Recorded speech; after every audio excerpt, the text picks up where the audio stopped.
Alice's Adventures in Wonderland by Lewis Carroll. Illustrated by John Tenniel and Arthur Rackham.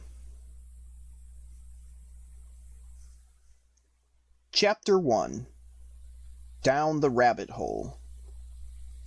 Alice was beginning to get very tired of sitting by her sister on the bank, and of having nothing to do. Once or twice she had peeped into the book her sister was reading, but it had no pictures or conversation in it. And what is the use of a book, thought Alice, without pictures or conversations? So she was considering in her own mind, as well as she could, for the hot day made her feel very sleepy and stupid, whether the pleasure of making a daisy chain would be worth the trouble of getting up and picking the daisies, when suddenly a white rabbit with pink eyes ran close by her. There was nothing so very remarkable in that, nor did Alice think it so very much out of the way to hear the rabbit say to itself, oh dear, I shall be too late." When she thought it over afterward, it occurred to her that she ought to have wondered at this, but at the time it all seemed quite natural. But when the rabbit actually took a watch out of its waistcoat pocket and looked at it, and then hurried on, Alice started to her feet, for it flashed across her mind that she had never before seen a rabbit with either a waistcoat pocket or a watch to take out of it, and, burning with curiosity, she ran across the field after it, and was just in time to see it pop down a large rabbit hole under the hedge. In another moment, down went Alice after it, never once considering how in the world she was to get out again. The rabbit hole went straight on like a tunnel for some way, and then dipped suddenly down, so suddenly that Alice had not a moment to think about stopping herself before she found herself falling down what seemed to be a very deep well. Either the well was very deep, or she fell very slowly, for she had plenty of time as she went down to look about her, and to wonder what was going to happen next. First she tried to look down and make out what she was coming to, but it was too dark to see anything. Then she looked at the sides of the well, and noticed that they were filled with cupboards and bookshelves. Here and there she saw maps and pictures hung upon pegs. She took down a jar from one of the shelves as she passed.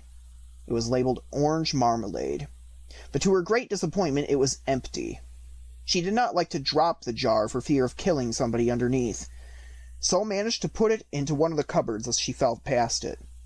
Well, thought Alice to herself, after such a fall as this I shall think nothing of tumbling downstairs. How brave they'll all think me at home. Why, I wouldn't say anything about it even if I fell off the top of a house, which was very likely true. Down, down, down. Would the fall never come to an end? I wonder how many miles I've fallen by this time, she said aloud.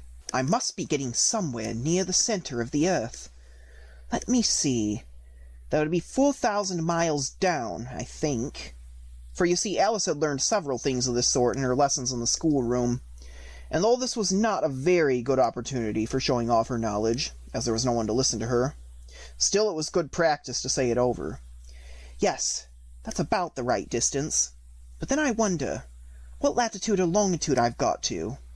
Alice had not the slightest idea what latitude was, or longitude either, but she thought that they were nice grand words to say. Presently she began again. I wonder if I shall fall right through the earth. How funny it'll seem to come out among the people that walk with their heads downward. The antipathies, I think. She was rather glad there was no one listening this time, as it didn't sound at all like the right word. But I shall have to ask them what the name of the country is, you know. Please, ma'am, is this New Zealand or Australia? And she tried to curtsy as she spoke. Fancy curtsying, as if you're falling through the air. Do you think you could manage it? And what an ignorant little girl she'll think me for asking. No, it'll never do to ask. Perhaps I shall see it written up somewhere. Down, down, down. There was nothing else to do, so Alice soon began talking again. Dinah'll miss me very much tonight, I should think. Dinah was the cat. I hope they'll remember her saucer of milk at tea-time. Dinah, my dear, I wish you were down here with me.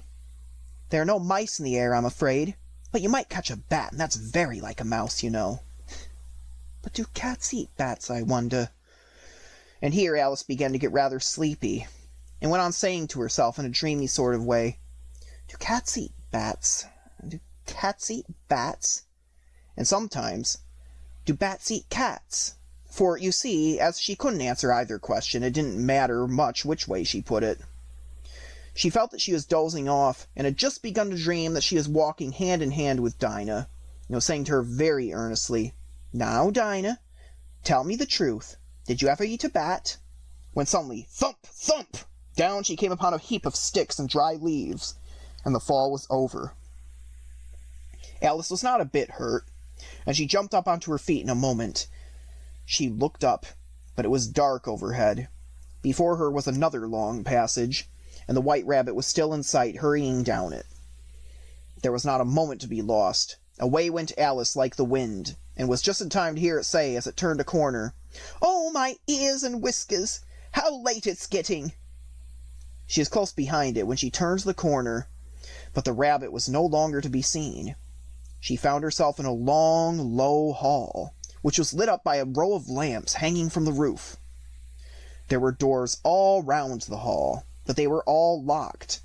And when Alice had been all the way down one side and up the other, trying every door, she walked sadly down the middle, wondering how she was ever to get out again.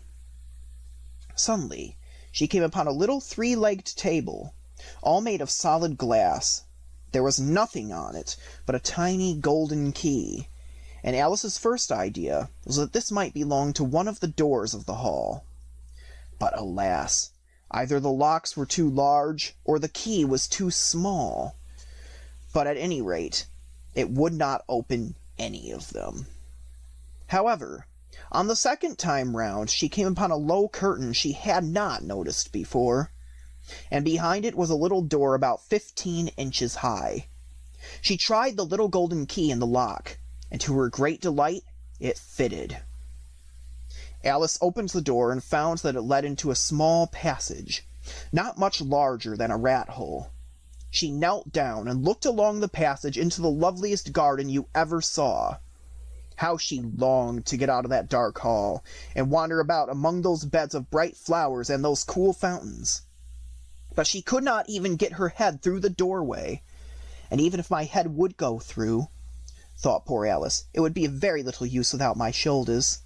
Oh, how I wish I could shut up like a telescope! I think I could, if I only knew how to begin. For you see, so many out-of-the-way things had happened lately that Alice had begun to think that very few things indeed were really impossible. There seemed to be no use in waiting by the little door, so she went back to the table, half hoping she might find another key on it, or at any rate a book of rules for shutting people up like telescopes.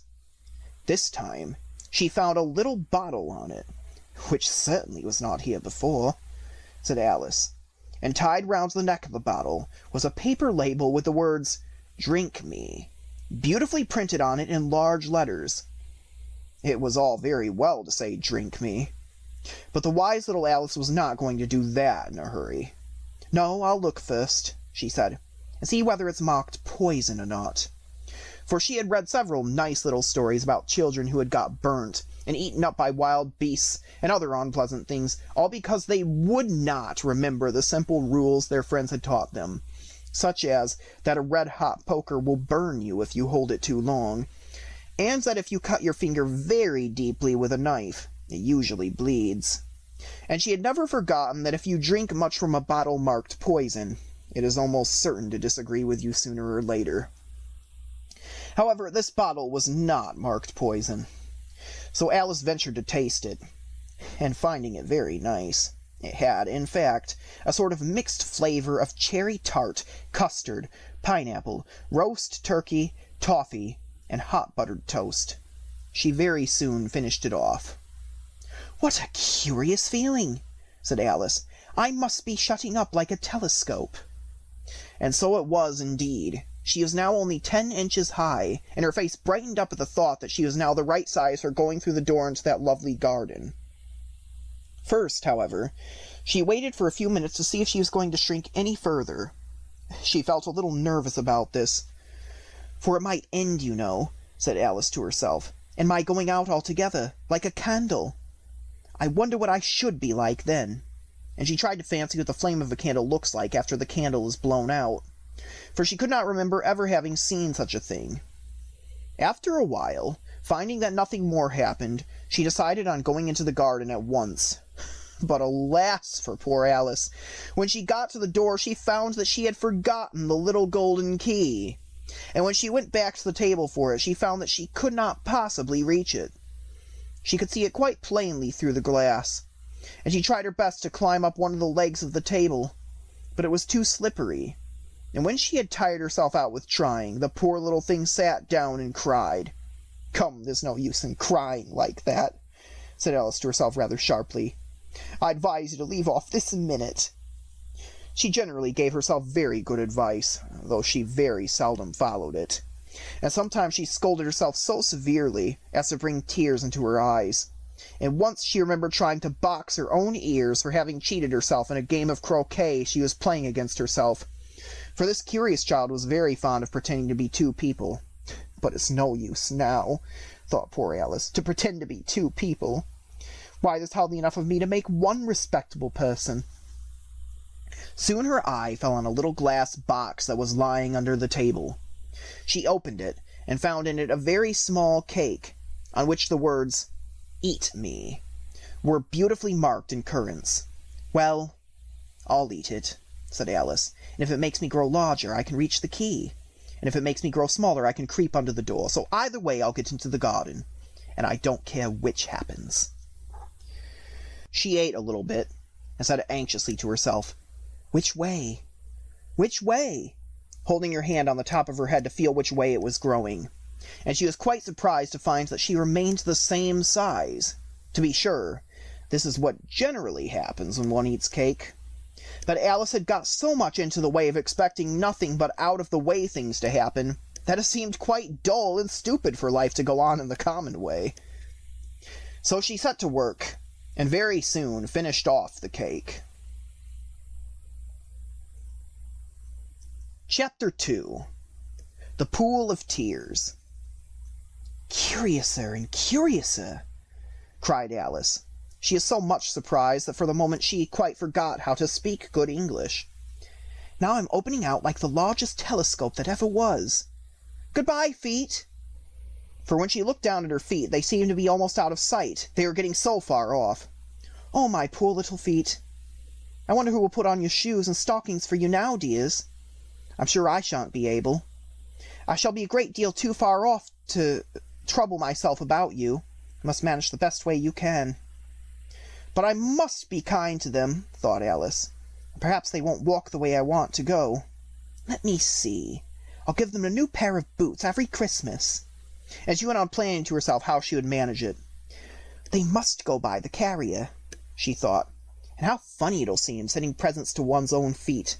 And how odd the directions will look. Alice's right foot, Esquire. Hearthrug, near the fender, with Alice's love. Oh dear, what nonsense I'm talking!" But just at this moment, her head struck against the roof of the hall. In fact, she was now rather more than 9 feet high, and she at once took up the little golden key and hurried off to the garden door. Poor Alice! It was as much as she could do lying down on one side to look through into the garden with one eye, and to get through was more hopeless than ever. She sat down and began to cry again. "You ought to be ashamed by yourself," said Alice. "A great girl like you," she might as well say this, "to go on crying in this way. Stop this moment, I tell you." But she went on all the same, shedding gallons of tears, until there was a large pool all around her, about 4 inches deep and reaching half down the hall. After a time she heard a little pattering of feet in the distance, and she hastily dried her eyes to see who was coming. It was the White Rabbit returning, splendidly dressed, with a pair of white kid gloves in one hand and a large fan in the other. He came trotting along in a great hurry, muttering to himself as he came, "Oh, the Duchess! The Duchess! Oh, won't she be savage if I've kept her waiting?" Alice felt so desperate that she was ready to ask help of anyone. So, when the rabbit came near her, she began in a low, timid voice, "If you please, sir." The rabbit started violently, dropped the white kid gloves and the fan, and scurried away into the darkness as hard as he could go. Alice took up the fan and gloves, and as the hall was very hot, she kept fanning herself all the time she went on talking. Dear, dear, how queer everything is today. And yesterday things went on just as usual. I wonder if I've been changed in the night. Let me think. Was I the same when I got up this morning? I almost think I can remember feeling a little different. But if I'm not the same, the next question is, who in the world am I? Ah, that's the great puzzle. And she began thinking over all the children she knew that were of the same age as herself, to see if she could have been changed for any of them. I'm sure I'm not Ada, she said, for her hair goes in such long ringlets, and mine doesn't go in ringlets at all. And I'm sure I can't be Mabel, for I know all sorts of things, and she knows such very little. Besides, she's she, and I'm I, and oh dear, how puzzling it all is. I'll try if I know the other things I used to know. Let me see. 4 times 5 is 12, and 4 times 6 is 13, and 4 times 7 is... oh dear, I shall never get to 20 at that rate. However, the multiplication table doesn't signify. Let's try geography. London is the capital of Paris, and Paris the capital of Rome, and Rome... no, that's all wrong. I'm certain I must have been changed to Mabel. I'll try and say, how doth the little busy bee? And she crossed her hands on her lap, as if she were saying lessons, and began to repeat it.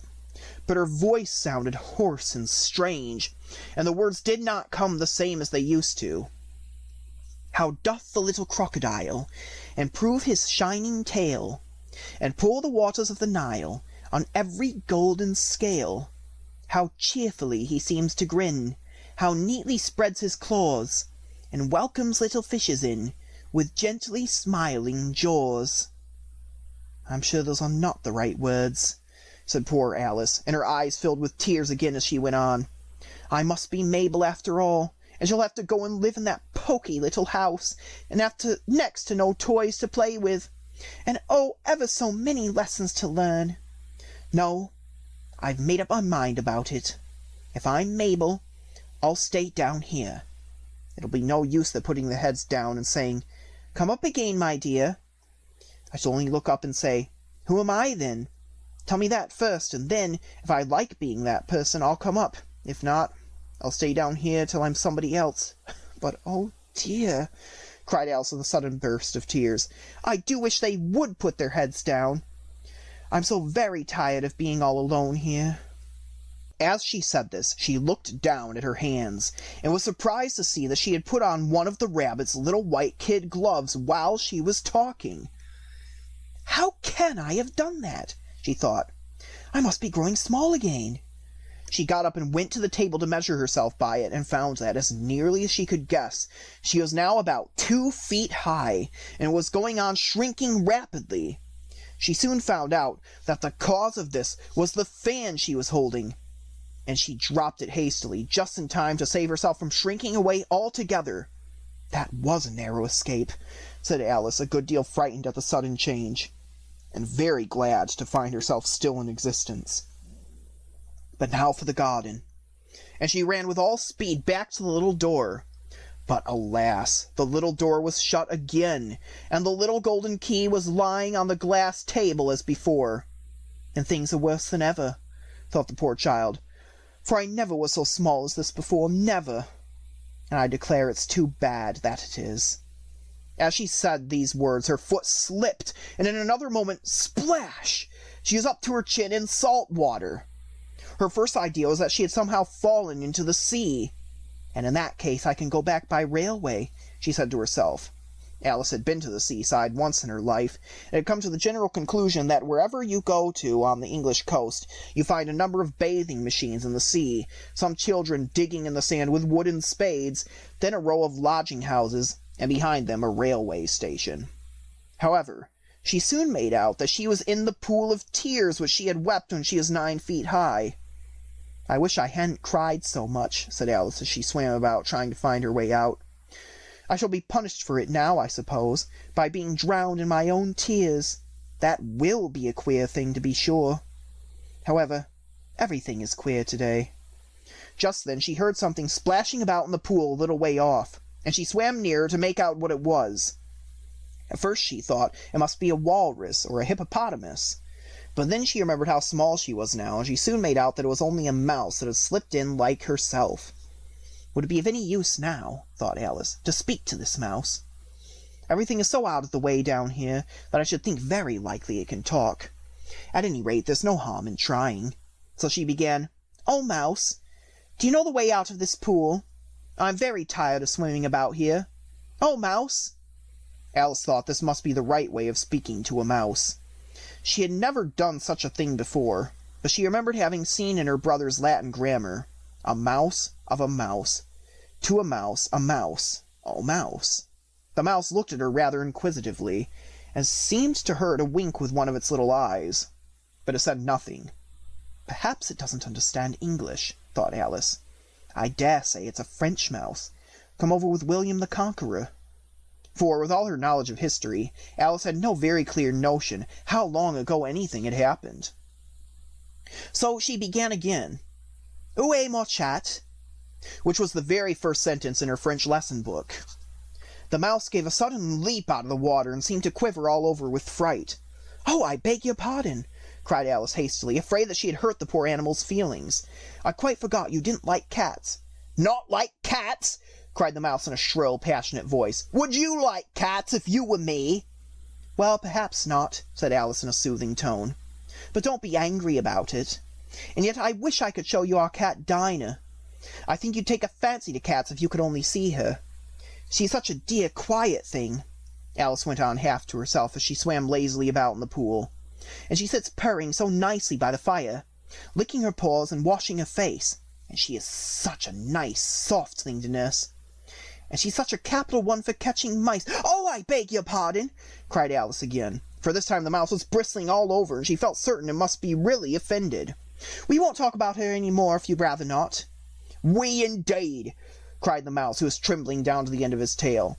"As if I would want to talk on such a subject. Our family always hated cats. Nasty, low, vulgar things. Don't let me hear the name again."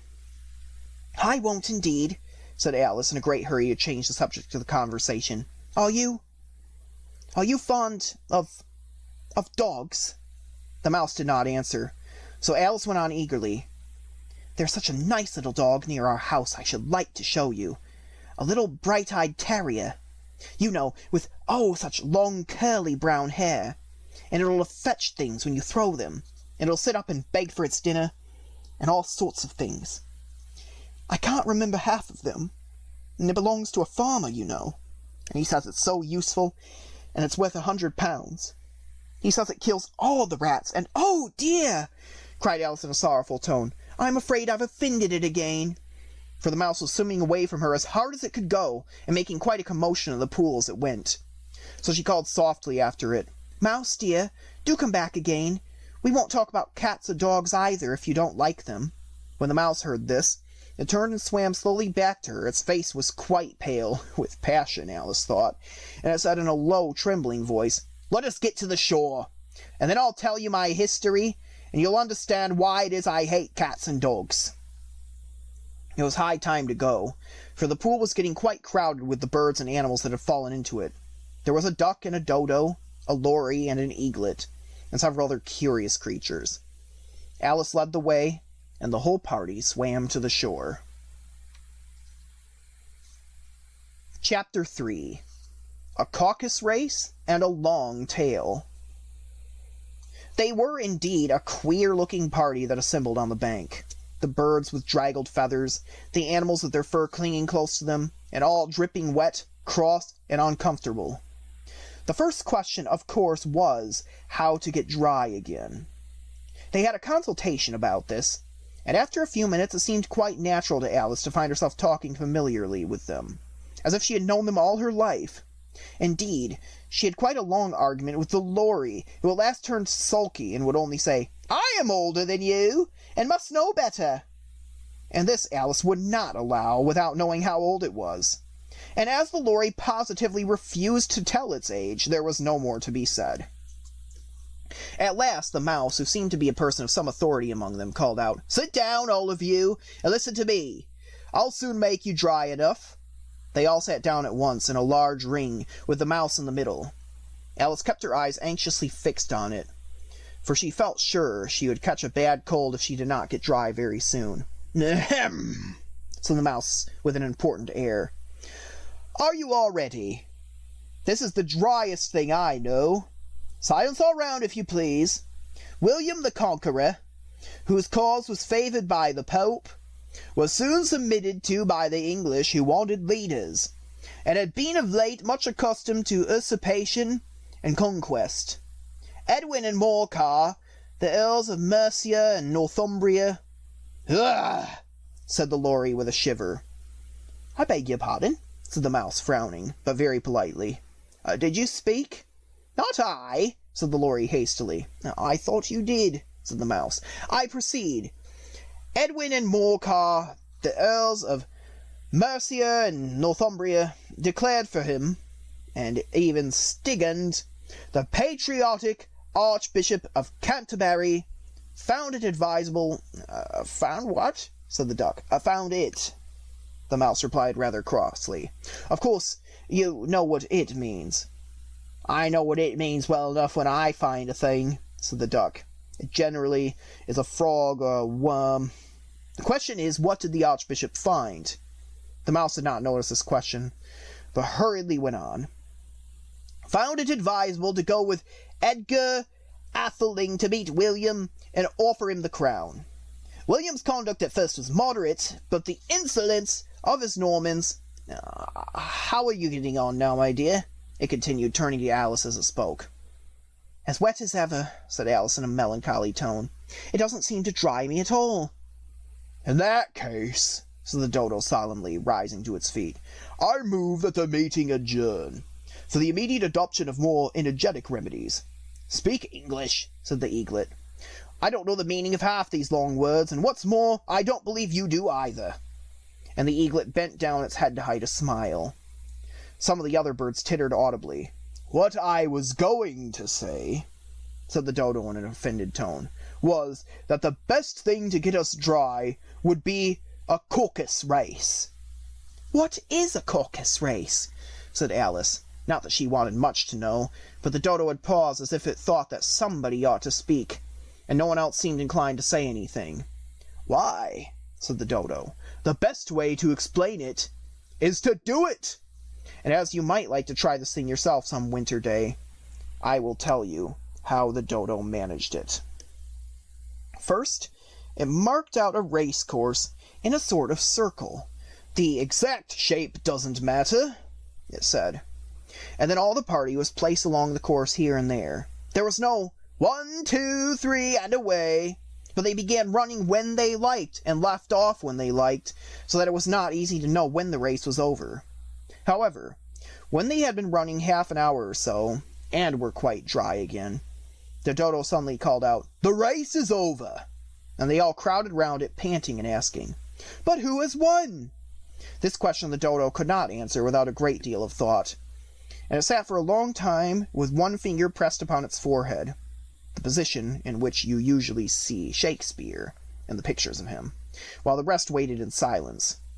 At last the dodo said, "Everybody has won, and all must have prizes." "But who will give the prizes?" quite a chorus of voices asked. "Why, she, of course," said the dodo, pointing to Alice's one finger. And the whole party at once crowded round her, calling out in a confused way, "Prizes! Prizes!" Alice had no idea what to do, and in despair she put her hand into her pocket and pulled out a box of comfits. Luckily, the salt water had not got into it, and she handed them round as prizes. There was exactly one apiece, all round. "But she must have a prize herself, you know," said the mouse. "Of course," the dodo replied very gravely. "What else have you got in your pocket?" he went on, turning to Alice. "Only a thimble," said Alice sadly. "Hand it over here," said the dodo. Then they all crowded round her once more, while the dodo solemnly presented the thimble, saying, "We beg your acceptance of this elegant thimble." And when it had finished this short speech, they all cheered. Alice thought the whole thing very absurd. But they all looked so grave that she did not dare to laugh, and as she could not think of anything to say, she simply bowed and took the thimble, looking as solemn as she could. The next thing was to eat the comfits. This caused some noise and confusion, as the large birds complained that they could not taste theirs, and the small ones choked and had to be patted on the back. However, it was over at last, and they sat down in a ring and begged the mouse to tell them something more. "You promised to tell me a history, you know," said Alice, "and why it is you hate C and D," she added in a whisper, half afraid that it would be offended again. "Mine is a long and sad tale," said the mouse, turning to Alice and sighing. "It is a long tale, certainly," said Alice, looking down with wonder at the mouse's tail. "But why do you call it sad?" And she kept on puzzling about it while the mouse was speaking, so that her idea of the tale was something like this. "Fury said to a mouse that he met in the house, 'Let us both go to law. I will prosecute you. Come, I'll take no denial. We must have a trial, for really this morning I've nothing to do.' Said the mouse to the cur, 'Such a trial, dear sir, with no jury or judge, would be wasting our breath.' 'I'll be judge, I'll be jury,' said cunning old Fury. 'I'll try the whole cause, and condemn you to death.'" "You are not attending," said the mouse to Alice severely. "What are you thinking of?" "I beg your pardon," said Alice very humbly. "You had got to the fifth bend, I think?" "I had not," cried the mouse sharply and very angrily. "I'm not," said Alice, always ready to make herself useful and looking anxiously about her. "Oh, let me help to undo it." "I shall do nothing of the sort," said the mouse, getting up and walking away. "You insult me by talking such nonsense." "I didn't mean it," pleaded poor Alice. "But are you so easily offended, you know?" The mouse only growled in reply. "Please come back and finish your story," Alice called after it, and the others joined in chorus, "Yes, please do." But the mouse only shook its head impatiently and walked a little quicker. "What a pity it wouldn't stay," cried the Lory as soon as it was quite out of sight, and an old crab took the opportunity of saying to her daughter, "Ah, my dear, let this be a lesson to you to never lose your temper." "Hold your tongue, ma," said the young crab a little snappishly. "You're enough to try the patience of an oyster." "I wish I had our Dinah here." "I know I do," said Alice aloud, addressing nobody in particular. "She'd soon fetch it back." "And who is Dinah, if I might venture to ask the question?" said the Lory. Alice replied eagerly, for she was always ready to talk about her pet. "Dinah's our cat, and she's such a capital one for catching mice, you can't think. And oh, I wish you could see her after the birds. Why, she'll eat a little bird as soon as look at it." This speech caused a remarkable sensation among the party. Some of the birds hurried off at once. One old magpie began wrapping itself up very carefully, remarking, "I really must be getting home. The night air doesn't suit my throat." And a canary called out in a trembling voice to its children, "Come away, my dears, it's high time you were all in bed." On various pretexts they all moved off, and Alice was soon left alone. "I wish I hadn't mentioned Dinah," she said to herself in a melancholy tone. "Nobody seems to like her down here, and I'm sure she's the best cat in the world. Oh, my dear Dinah, I wonder if I shall ever see you any more." And here poor Alice began to cry again, for she felt very lonely and low-spirited. In a little while, however, she again heard a little pattering of footsteps in the distance, and she looked up eagerly, half hoping that the mouse had changed his mind and was coming back to finish his story. Chapter 4. The Rabbit Sends in a Little Bill. It was the White Rabbit, trotting slowly back again and looking anxiously about as it went, as if it had lost something, and she heard it muttering to itself, "The Duchess! The Duchess! Oh, my dear paws! Oh, my fur and whiskers! She'll get me executed as sure as ferrets are ferrets! Where can I have dropped them, I wonder?" Alice guessed in a moment that it was looking for the fan and the pair of white kid gloves, and she very good-naturedly began hunting about for them. But they were nowhere to be seen. Everything seemed to have changed since her swim in the pool. and the great hall, with the glass table and the little door, had vanished completely.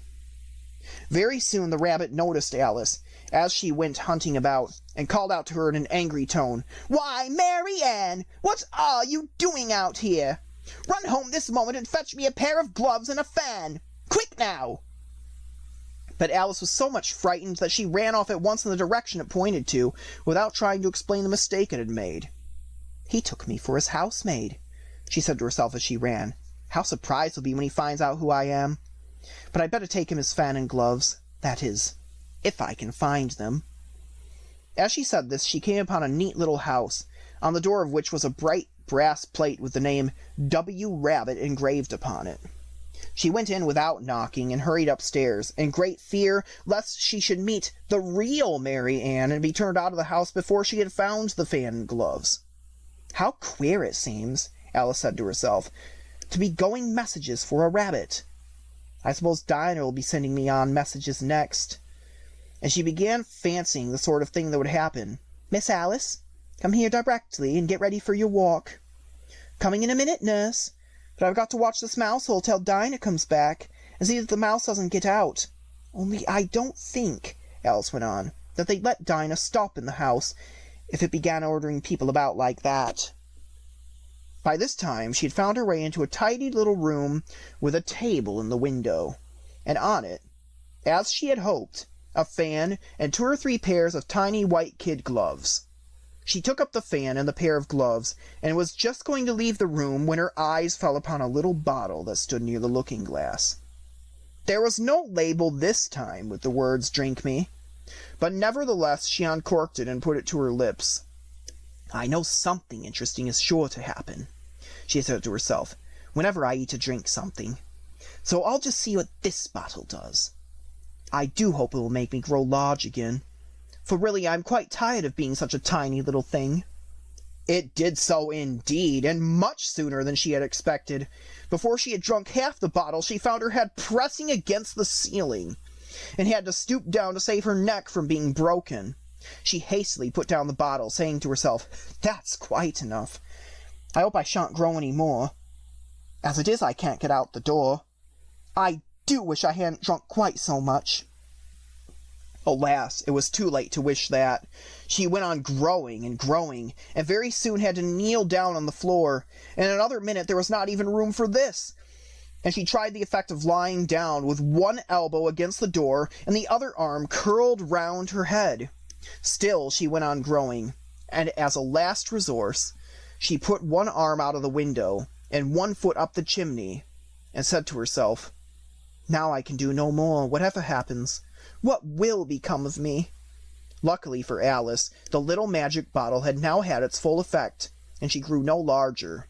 Still, it was very uncomfortable, and as there seemed to be no sort of chance of her ever getting out of the room again, no wonder she felt unhappy. It was much pleasanter at home, thought poor Alice, when one wasn't always growing larger and smaller, and being ordered about by mice and rabbits. I almost wish I hadn't gone down that rabbit hole. And yet, it's rather curious, you know, this sort of life. I do wonder what can have happened to me. When I used to read fairy tales, I fancied that kind of thing never happened. Now here I am in the middle of one. There ought to be a book written about me. That there ought. And when I grow up, I'll write one. But I'm grown up now, she said in a sorrowful tone. At least there's no room to grow up any more here. But then, thought Alice, shall I never get any older than I am now? That'll be a comfort one way, never to be an old woman. But then, always to have lessons to learn. Oh, I shouldn't like that. Oh, you foolish Alice, she answered to herself. How can you learn lessons in here? Why, there's hardly room for you, and no room at all for any lesson books. And so she went on, taking first one side and then the other, and making quite a conversation of it altogether. But after a few minutes she heard a voice outside and stopped to listen. "Mary Ann! Mary Ann!" said the voice. "Fetch me my gloves this instant!" Then came a little pattering of feet on the stairs. Alice knew that it was the rabbit coming to look for her, and she trembled till she shook the house, quite forgetting that she is now about 1,000 times as large as the rabbit, and had no reason to be afraid of it. Presently the rabbit came up to the door and tried to open it. But as the door opened inward, and Alice's elbow was pressed hard against it, that attempt proved a failure.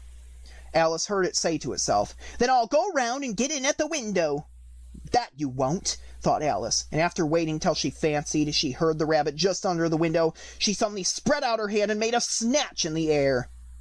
She did not get hold of anything, but she heard a little shriek and a fall and a crash of broken glass, from which she concluded that it was just possible that it had fallen into a cucumber frame, or something of the sort.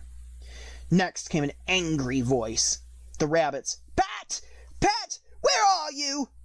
And then a voice she had never heard before, "Sure that I'm here, digging for apples, your honor." "Digging for apples, indeed," said the rabbit angrily. "Here, come and help me out of this." Sounds of more broken glass.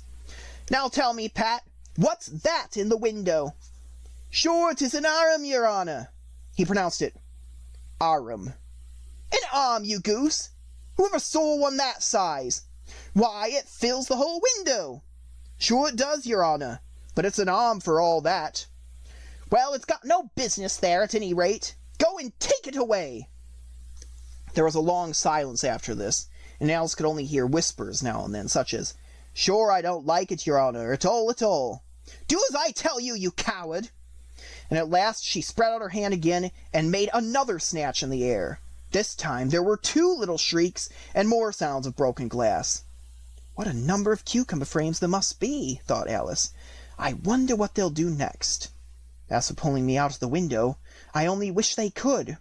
I'm sure I don't want to stay in here any longer." She waited for some time without hearing anything more. At last came a rumbling of little cart wheels, and the sound of a good many voices all talking together. She made out the words, "Where's the other ladder?" "Why, I hadn't but to bring one. Bill's got the other." "Bill, fetch it here, lad." "Here, put 'em up at this corner." "No, tie 'em together first. They don't reach half high enough yet." "Oh, they'll do well enough. Don't be particular." "Here, Bill, catch hold of this rope." "Will the roof bear?" "Binds that loose slate. Oh, it's coming down. Heads below." A loud crash. "Now, who did that?" "It was Bill, I fancy." "Who's to go down the chimney?" "Nay, I shan't. You do it." "That I won't, then." "Bill's got to go down." "Here, Bill, the master says you've got to go down the chimney." "Oh, so Bill's got to come down the chimney, has he?" said Alice to herself. "Why, they seem to put everything upon Bill. I wouldn't be in Bill's place for a good deal. This fireplace is narrow, to be sure, but I think I can kick a little." She drew her foot as far down the chimney as she could, and waited till she heard a little animal, she couldn't guess what sort it was, scratching and scrambling about in the chimney close above her. Then saying to herself, "This is Bill," she gave one sharp kick and waited to see what would happen next. The first thing she heard was a general chorus of, "There goes Bill!" Then the rabbit's voice alone, "Catch him, you by the hedge!" Then silence, then another confusion of voices. "Hold up his head! Brandy now, don't choke him! How was it, old fella? What happened to you? Tell us all about it." Then came a little feeble squeaking voice. "That's Bill," thought Alice. "Well, I hardly know. No more, thank ye, I'm all better now. But I'm a deal too flustered to tell you. All I know is, something comes at me like a jack-in-the-box, and up I goes like a skyrocket." "So you did, old fella," said the others. "We must burn the house down," said the rabbit's voice, and Alice called out as loud as she could, "If you do, I'll set Dinah at you." There was a dead silence instantly, and Alice thought to herself, "I wonder what they will do next. If they had any sense, they'd take the roof off." After a minute or two, they began moving about again, and Alice heard the rabbit say, "A barrowful will do to begin with." "A barrowful of what?" thought Alice, but she had not long to doubt, for the next moment a shower of little pebbles came rattling in the window, and some of them hit her in the face. "I'll put a stop to this," she said to herself, and shouted out, "You better not do that again," which produced another dead silence. Alice noticed with some surprise that the pebbles were all turning into little cakes as they lay on the floor, and a bright idea came into her head. "If I eat one of these cakes," she thought, "it's sure to make some change in my size. And as it can't possibly make me larger, it must make me smaller, I suppose." So she swallowed one of the cakes, and was delighted to find that she began shrinking directly. As soon as she was small enough to get through the door, she ran out of the house, and found quite a crowd of little animals and birds waiting outside. The poor little lizard, Bill, was in the middle, being held up by 2 guinea pigs, who were giving it something out of a bottle. They all made a rush at Alice the moment she appeared, but she ran off as hard as she could, and soon found herself safe in a thick wood. "The first thing I've got to do," said Alice to herself as she wandered about in the wood, "is to grow to my right size again. And the second thing is to find my way into that lovely garden. I think that will be the best plan." It sounded an excellent plan, no doubt, and very neatly and simply arranged. The only difficulty was that she had not the smallest idea how to set about it. And while she was peering about anxiously among the trees, a little sharp bark just over her head made her look up in a great hurry.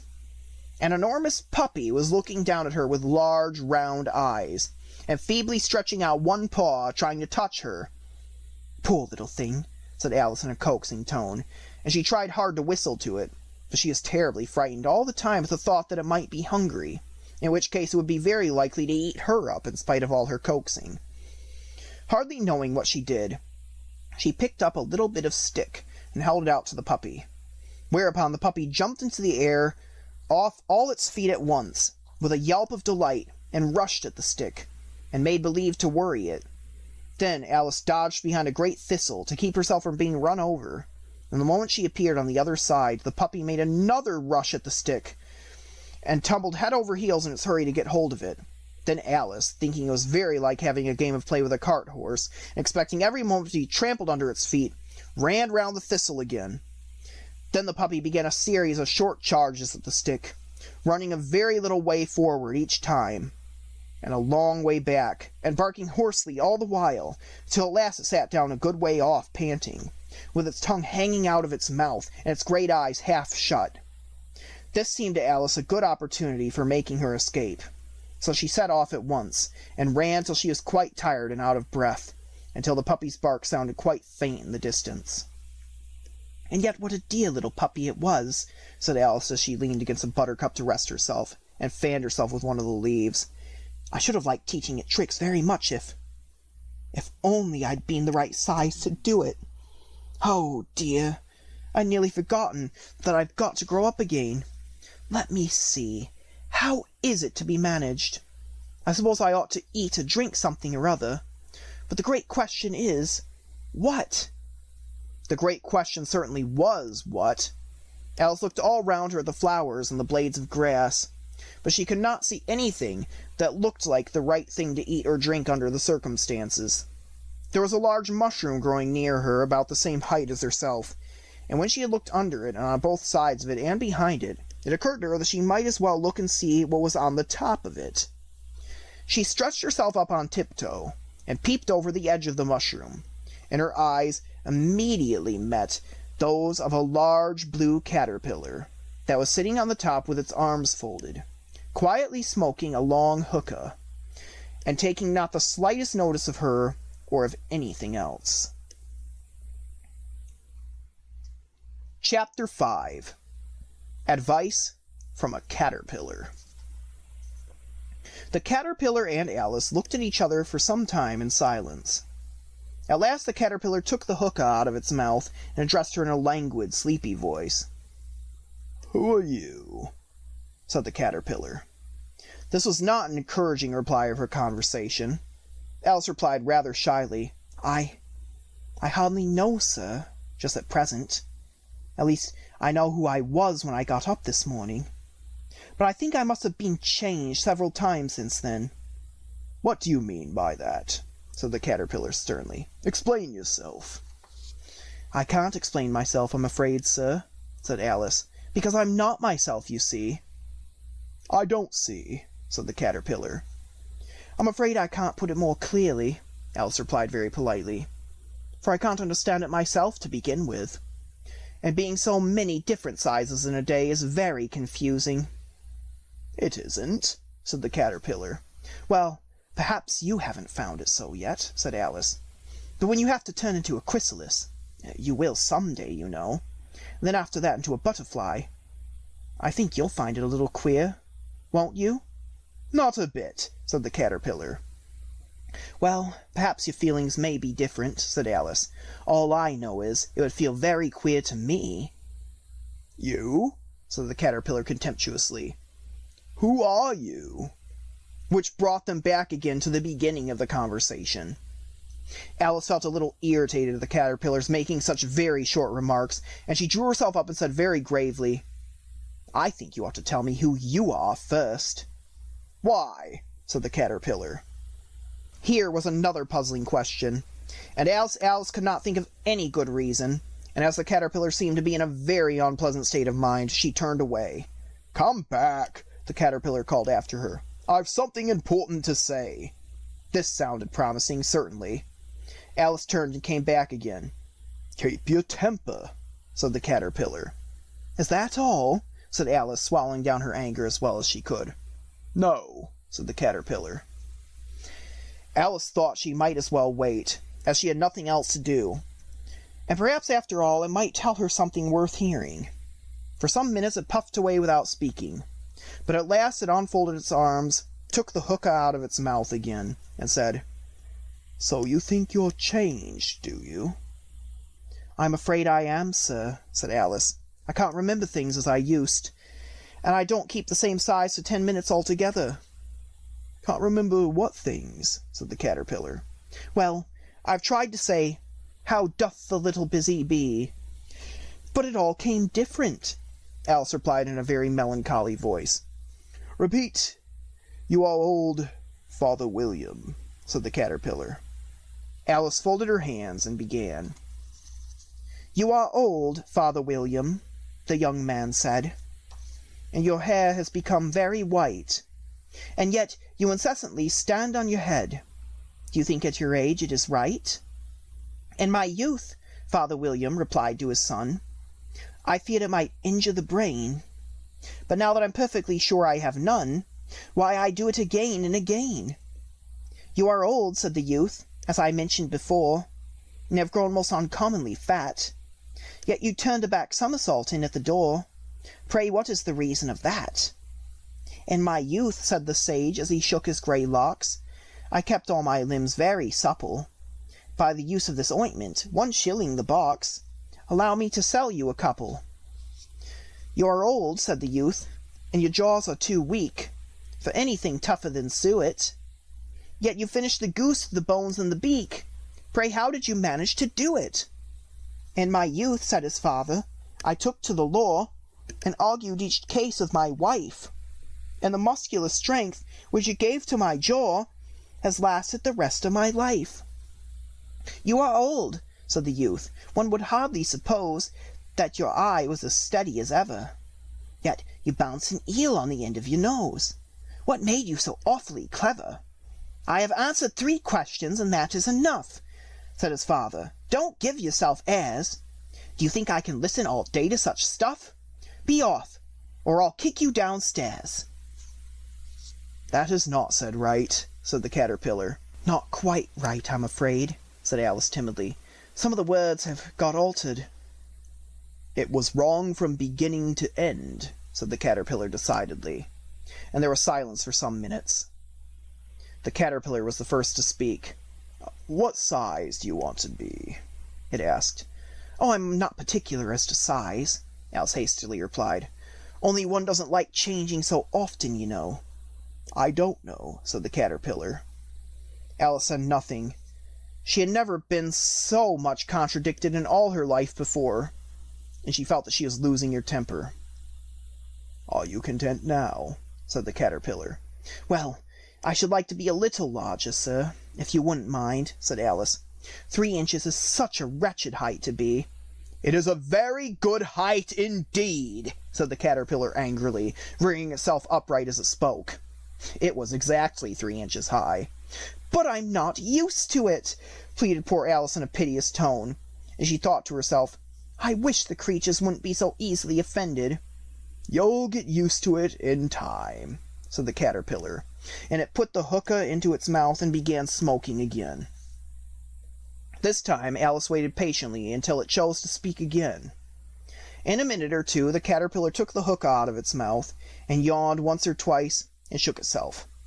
Then it got down off the mushroom and crawled away into the grass, merely remarking as it went, "One side will make you grow taller, and the other side will make you grow shorter." "One side of what?" "The other side of what?" thought Alice to herself. "Of the mushroom," said the caterpillar, just as if she had asked it aloud, and in another moment it was out of sight. Alice remained looking thoughtfully at the mushroom for a minute, trying to make out which were the two sides of it, and, as it was perfectly round, she found this a very difficult question. However, at last she stretched her arms round as far as they would go, and broke off a bit of the edge with each hand. "And now, which is which?" she said to herself, and nibbled a little bit of the right-hand bit to try the effect. The next moment she felt a violent blow underneath her chin. It had struck her foot. She was a good deal frightened by the sudden change, and she felt there was no time to be lost, as she was shrinking rapidly, so she set to work at once to eat some of the other bit. Her chin was pressed so closely against her foot that there was hardly room to open her mouth, but she did it at last, and managed to swallow a morsel of the left-hand bit. "Come, my head's free at last," said Alice in a tone of delight, which changed into alarm in another moment, when she found that her shoulders were nowhere to be found. All she could see, when she looked down, was an immense length of neck, which seemed to rise like a stalk out of a sea of green leaves that lay far below her. "What can all that green stuff be?" cried Alice. "And where have my shoulders got to? And oh, my poor hands, how is it I can't see you?" She was moving them about as she spoke, but no result seemed to follow, except a little shaking among the distant green leaves. As there seemed to be no chance of getting her hands up to her head, she tried to get her head down to them, and was delighted to find that her neck would bend about easily in any direction like a serpent. She had just succeeded in curving it down into a graceful zigzag, and was going to dive in among the leaves, which she had found to be nothing but the tops of the trees under which she had been wandering, when a sharp hiss made her draw back in a hurry. A large pigeon had flown into her face, and was beating her violently with its wings. "Serpent!" screamed the pigeon. "I'm not a serpent," said Alice indignantly. "Let me alone." "Serpent, I say again!" repeated the pigeon, but in a more subdued tone, and added with a kind of sob, "I've tried every way, but nothing seems to suit them." "I haven't the least idea what you're talking about," said Alice. "I've tried the roots of trees, I've tried banks, and I've tried hedges," the pigeon went on without attending to her. "But those serpents, there's no pleasing them." Alice was more and more puzzled, but she thought there was no use in saying anything more till the pigeon had finished. "As if it wasn't trouble enough hatching the eggs," said the pigeon. "But I must be on the lookout for serpents night and day. Why, I haven't a wink of sleep these 3 weeks." "I'm very sorry you've been annoyed," said Alice, who was beginning to see its meaning. "And just as I'd taken the highest tree in the wood," continued the pigeon, raising its voice to a shriek, "and just as I was thinking I should be free of them at last, they must needs come wriggling down from the sky. Ah, serpent!" "But I'm not a serpent, I tell you," said Alice. I'm a... "Well, what are you?" said the pigeon. "I can see you're trying to invent something." I'm a little girl," said Alice, rather doubtfully, as she remembered the number of changes she had gone through that day. "A likely story, indeed," said the pigeon in a tone of the deepest contempt. "I've seen a good many little girls in my time, but never one with such a neck as that. No, you're a serpent, and there's no use denying it. I suppose you'll be telling me next that you never tasted an egg." "I have tasted eggs, certainly," said Alice, who was a very truthful child. "But little girls eat eggs quite as much as serpents do, you know." "I don't believe it," said the pigeon. "But if they do, why, then they're some kind of serpent, that's all I can say." This was such a new idea to Alice that she was quite silent for a minute or two, which gave the pigeon the opportunity of adding, You're looking for eggs. I know that well enough. And what does it matter to me whether you're a little girl or a serpent?" "It matters a good deal to me," said Alice hastily. "But I'm not looking for eggs, as it happens. And if I was, I shouldn't want yours. I don't like them raw." "Well, be off, then," said the pigeon in a sulky tone as it settled down into its nest. Alice crouched down among the trees as well as she could, for her neck kept getting entangled among the branches, and every now and then she had to stop and untwist it. After a while she remembered that she still held the pieces of mushroom in her hands, and she set to work very carefully, nibbling first at one and then at the other, and growing sometimes taller and sometimes shorter, until she had succeeded in bringing herself down to her usual height. It was so long since she had been anything near the right size that it felt quite strange at first, but she got used to it in a few minutes, and began talking to herself as usual. "Come, there's half my plan done now. How puzzling all these changes are. I'm never quite sure what it is going to be, from one minute to another. However, I've got back to my right size. The next thing is to get into that beautiful garden. And how is that to be done, I wonder?" As she said this, she came suddenly upon an open place, with a little house in it about 4 feet high. "Whoever lives there," thought Alice, "it'll never do to come upon them this size. Why, I should frighten them out of their wits." So she began nibbling at the right-hand bit again, and did not venture to go near the house till she had brought herself down to 9 inches high. Chapter 6. Pig and Pepper.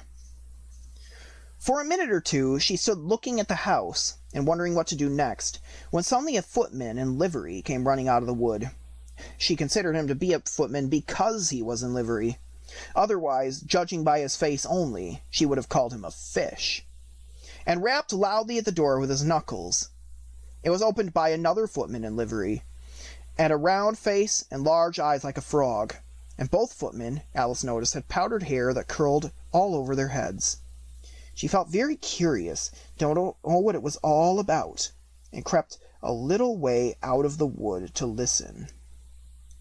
The fish footman began by producing from under his arm a great letter, nearly as large as himself, and this he handed over to the other, saying in a solemn tone, "For the Duchess, an invitation from the Queen to play croquet."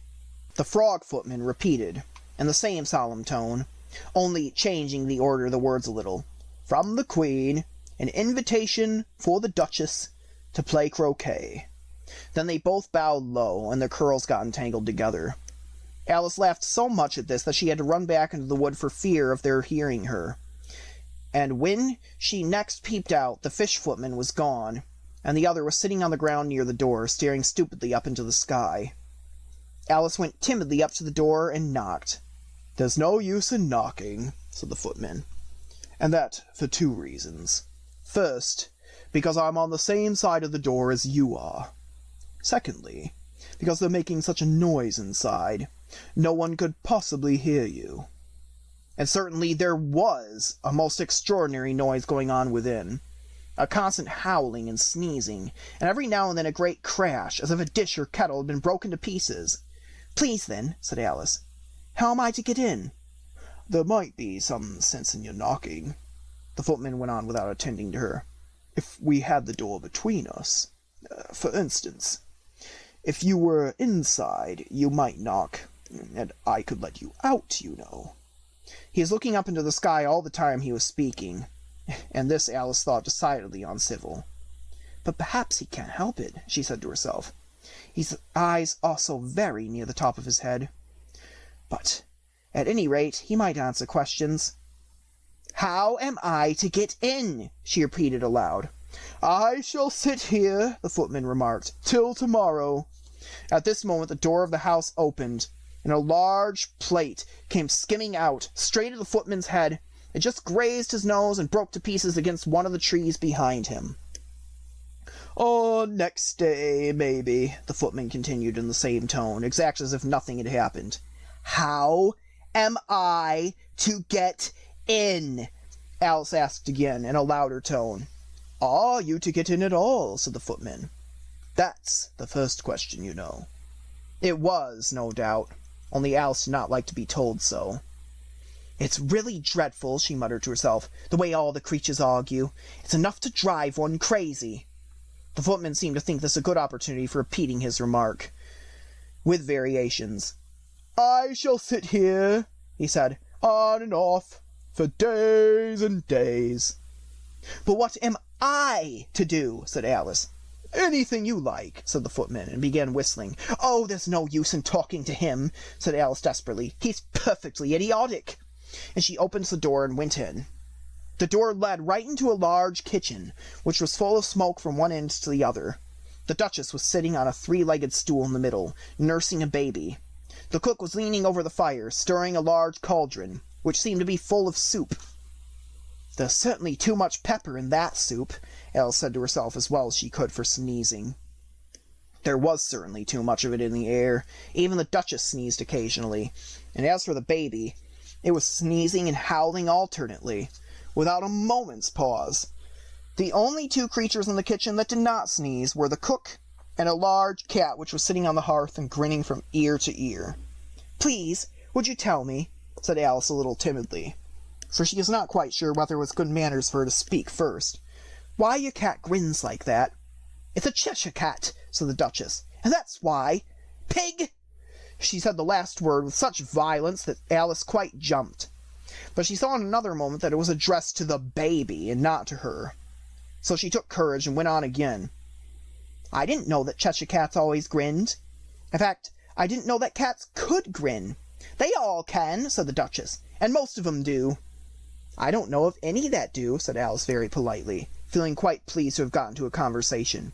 You don't know much, said the Duchess, and that's a fact. Alice did not at all like the tone of this remark, and thought that it would be as well to introduce some other subject of conversation. She was trying to fix on one, and while she was, the cook took the cauldron of soup off the fire, and at once set to work throwing everything within her reach at the Duchess and the baby. The fire irons came first, then followed a shower of saucepans, plates, and dishes. The Duchess took no notice of them, even when they hit her, and the baby was howling so much already that it was quite impossible to say whether the blows hurt or not. Oh, please mind what you're doing, cried Alice, jumping up and down in an agony of terror. Oh, there goes his precious nose, as an unusually large saucepan flew close by it, and very nearly carried it off. If everybody minded their own business, said the Duchess in a hoarse growl, the world would go round a great deal faster than it does. Which would not be an advantage, said Alice, who felt very glad to get an opportunity of showing off a little of her knowledge. Just think what work it would make with the day and night. You see, the earth takes 24 hours to turn around on its axis. Talking of axes, said the Duchess, chop off her head. Alice glanced rather anxiously at the cook to see if she meant to take the hint, but the cook was busy stirring the soup, and seemed not to be listening, so she went on again. 24 hours, I think. Or is it 12? Oh, don't bother me, said the Duchess. I never could abide figures. And with that she began nursing her child again, singing a sort of lullaby to it as she did so, and giving it a violent shake at the end of every line. Speak roughly to your little boy, and beat him when he sneezes. He only does it to annoy, because he knows it teases. Chorus, which the cook and baby joined. Wow, wow, wow. While the Duchess sang the second verse of the song, she kept tossing the baby violently up and down, and the poor little thing howled so that Alice could hardly hear the words.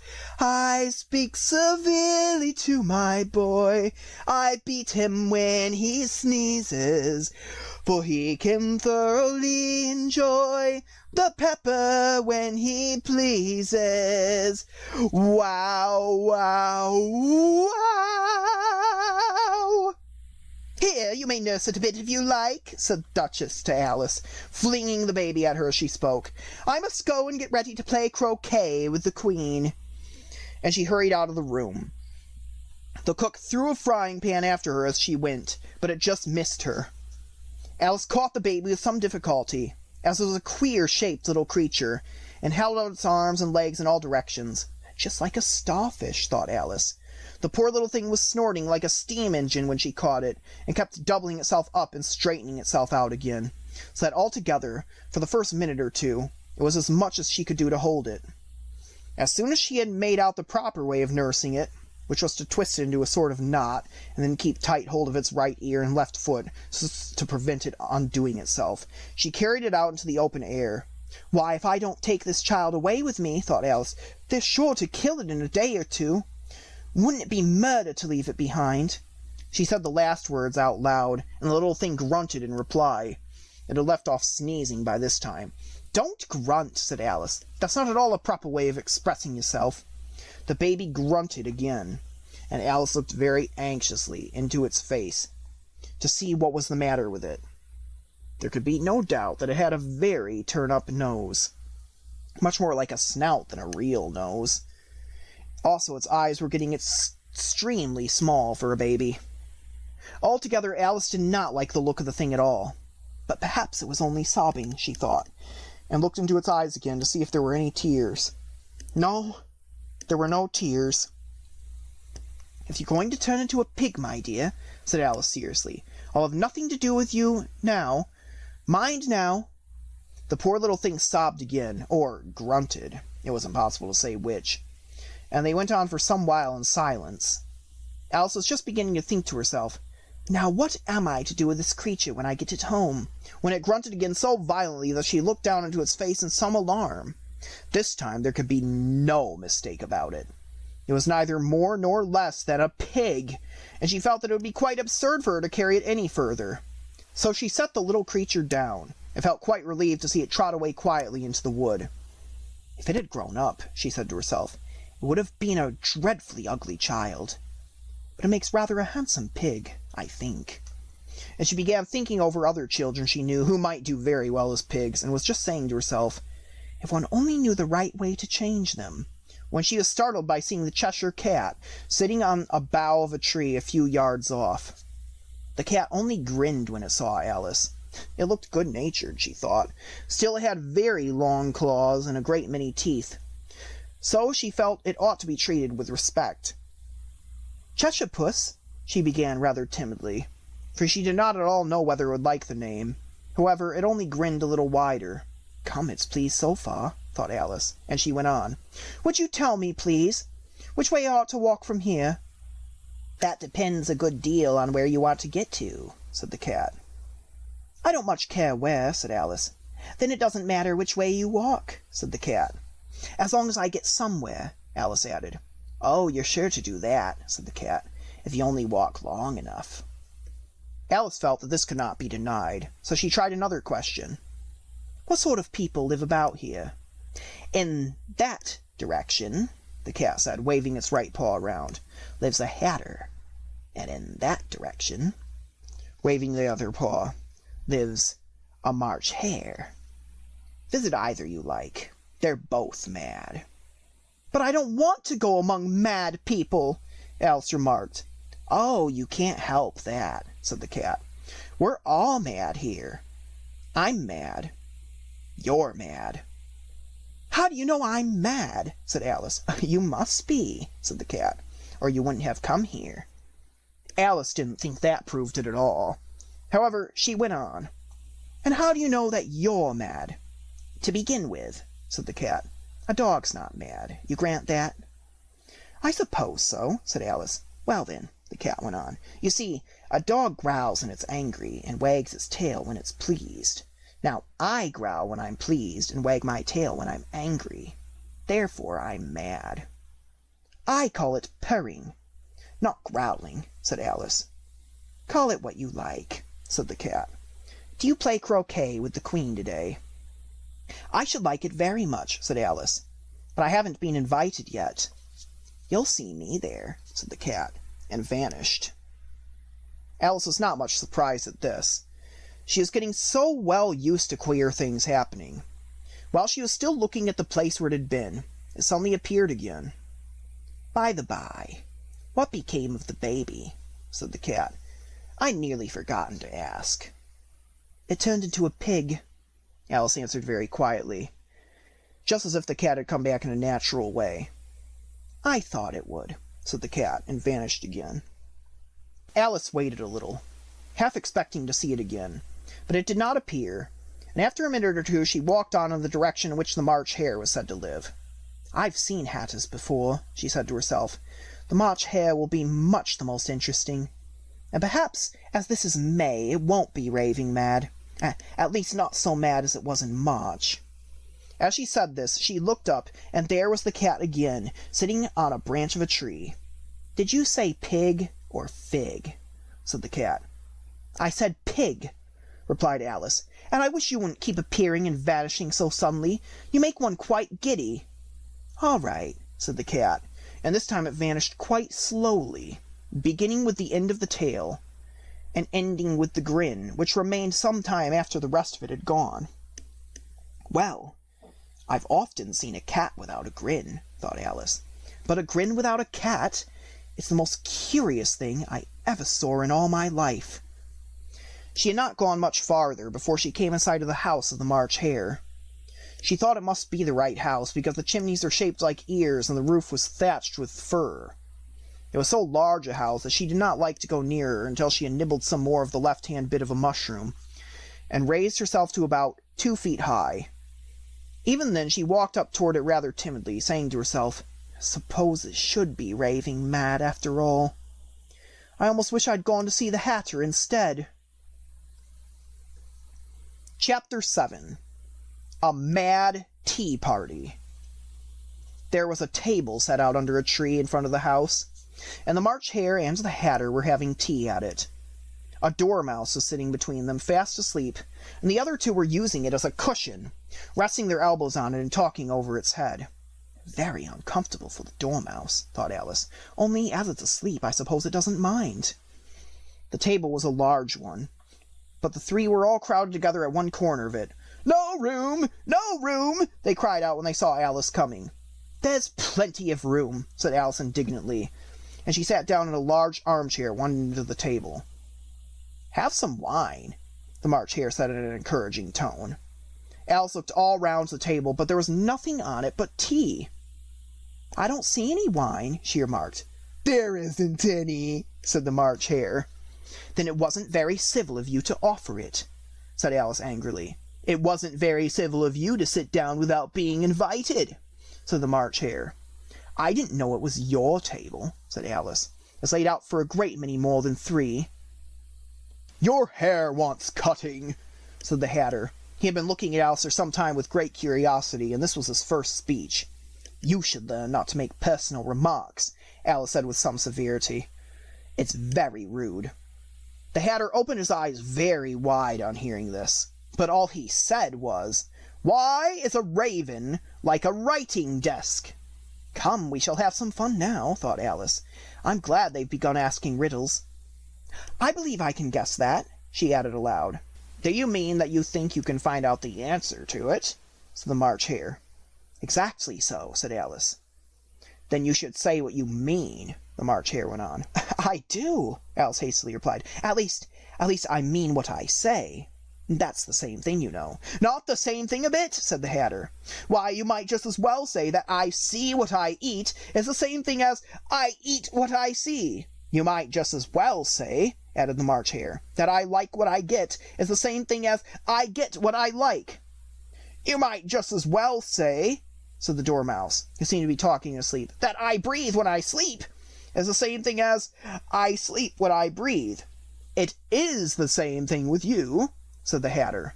And here the conversation dropped, and the party sat silent for a minute, while Alice thought over all she could remember about ravens and writing desks, which wasn't much.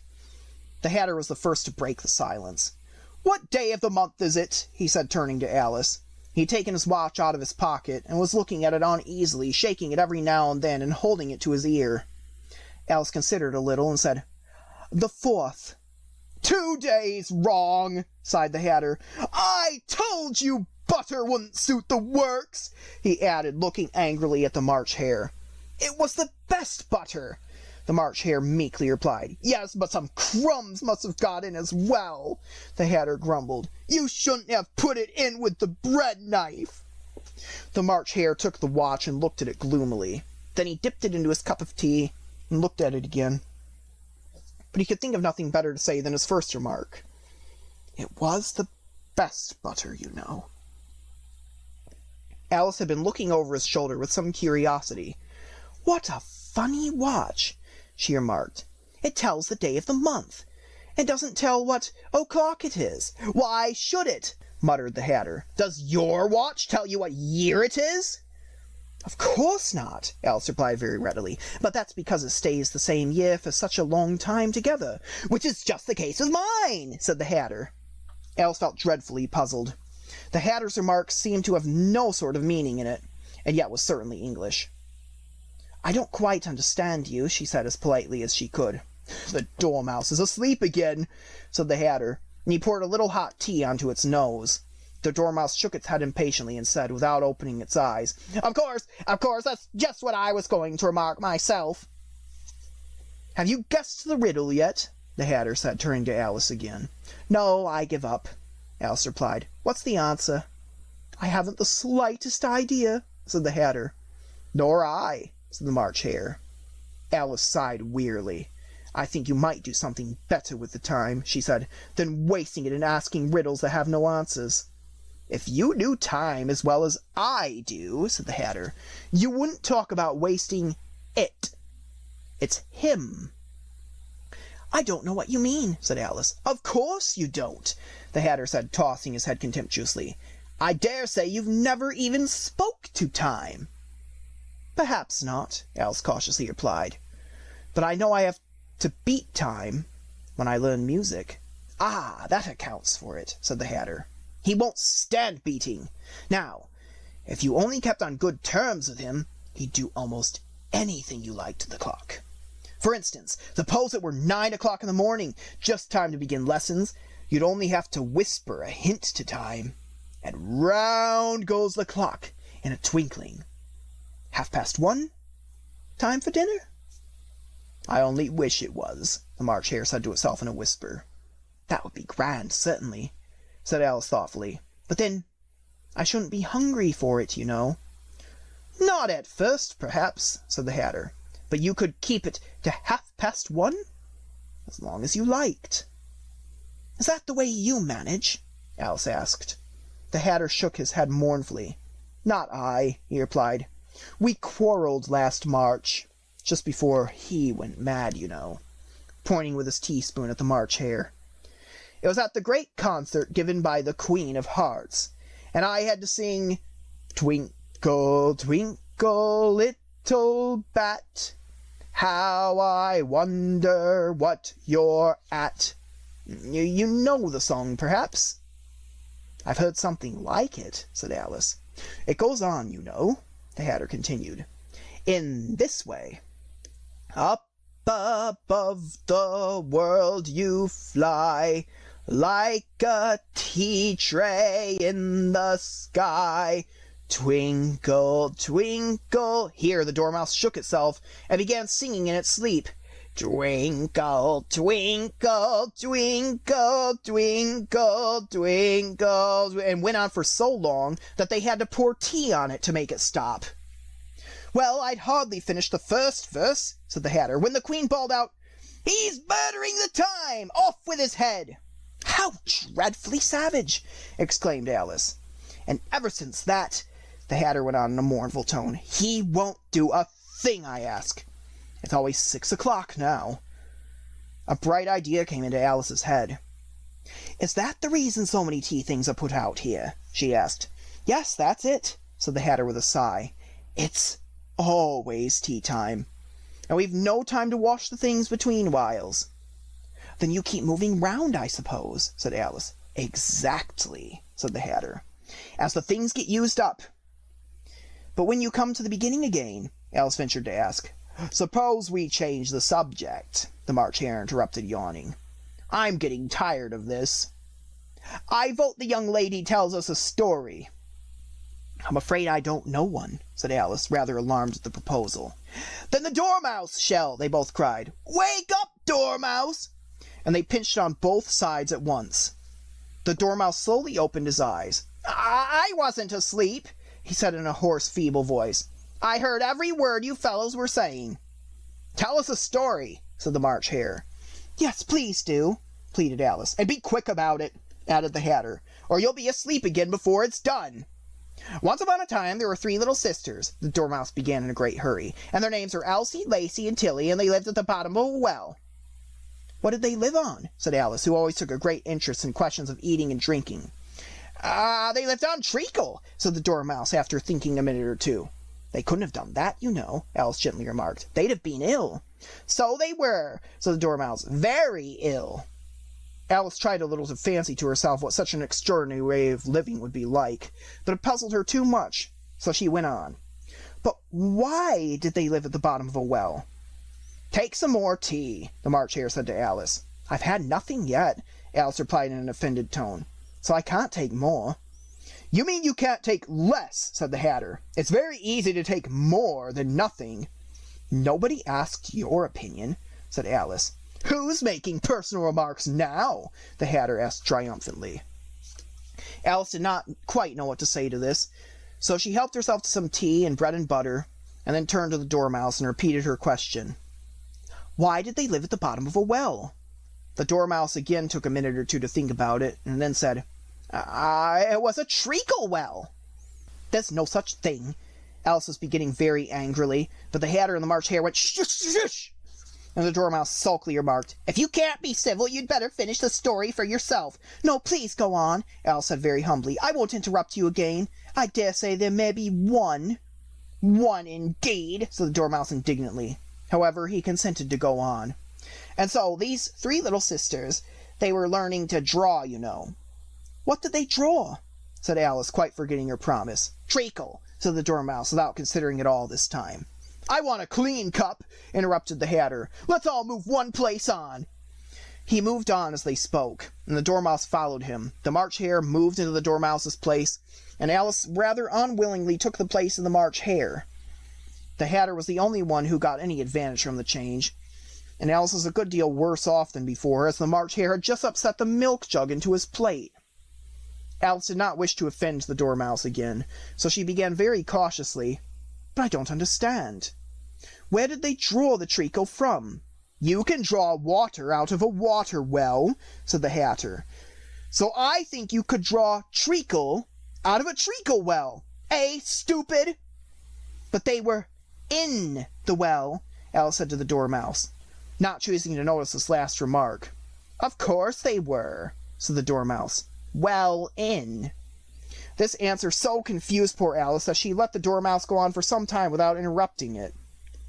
They were learning to draw, the Dormouse went on, yawning and rubbing its eyes, for it was getting very sleepy. And they drew all manner of things. Everything that begins with an M. Why with an M? Said Alice. Why not? Said the March Hare. Alice was silent. The Dormouse had closed its eyes by this time and was going off into a doze, but on being pinched by the Hatter, it woke up again with a little shriek and went on. That begins with an M, such as mousetraps and the moon and memory and muchness. You know, you say things are much of a muchness. Did you ever see such a thing as a drawing of a muchness? Really, now you ask me, said Alice, very much confused. I don't think. Then you shouldn't talk, said the Hatter. This piece of rudeness was more than Alice could bear, so she got up in great disgust and walked off. The Dormouse fell asleep instantly, and neither of the others took the least interest of her going, though she looked back once or twice, half hoping that they would call after her. The last time she saw them, they were trying to put the Dormouse into the teapot. At any rate, I'll never go there again, said Alice as she picked her way through the wood. It's the stupidest teapotty I ever was at in all my life. Just as she said this, she noticed that one of the trees had a door leading right into it. That's very curious, she thought, but everything's curious today. I think I may as well go in at once. And in she went. Once more she found herself in the long hall, and close to the little glass table.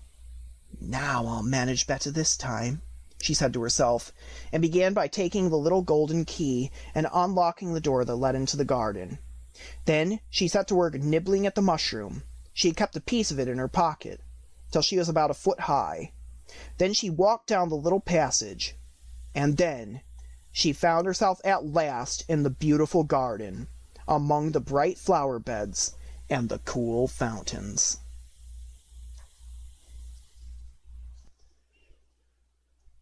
Chapter 8. The Queen's Croquet Ground. A large rose tree stood near the entrance of the garden. The roses growing on it were white, but there were 3 gardeners at it, busily painting them red. Alice thought this a very curious thing, and she went nearer to watch them, and just as she came up to them, she heard one of them say, "Look out now, Five! Don't go splashing paint over me like that!" "I couldn't help it," said Five in a sulky tone. "Seven jogged my elbow." On which Seven looked up and said, "That's right, Five. Always lay the blame on others." "You'd better not talk," said Five. "I heard the Queen only yesterday say that you deserved to be beheaded." "What for?" said the one who had spoken first. "That's none of your business, Two," said Seven. "Yes, it is his business," said Five, "and I'll tell him. It was for bringing the cooked tulip roots instead of onions." Seven flung down his brush and had just begun, "Well, of all the unjust things," when his eye chanced to fall upon Alice, as she stood watching them, and he checked himself suddenly. The others looked round also, and all of them bowed low. "Would you tell me, please," said Alice a little timidly, "why you are painting these roses?" Five and Seven said nothing, but looked at Two. Two began in a low voice. "Why, the fact is, you see, miss, this here ought to have been a red rose tree, and we put a white one in by mistake, and if the Queen was to find out, we should have all our heads cut off, you know. So you see, miss, we're doing our best afore she comes to—" At this moment Five, who had been anxiously looking across the garden, called out, "The Queen! The Queen!" And the 3 gardeners instantly threw themselves flat upon their faces. There was a sound of many footsteps, and Alice looked round, eager to see the Queen. First came 10 soldiers carrying clubs. These were all shaped like the 3 gardeners, oblong and flat, with their hands and feet at the corners. Next, the 10 courtiers. These were ornamented all over with diamonds, and walked 2 and 2 as the soldiers did. After these came the royal children. There were 10 of them, and the little dears came jumping merrily along hand in hand in couples. They were all ornamented with hearts. Next came the guests, mostly kings and queens, and among them Alice recognized the White Rabbit. He was talking in a hurried and nervous manner, smiling at everything that was said, and went by without noticing her. Then followed the Knave of Hearts, carrying the king's crown on a crimson velvet cushion.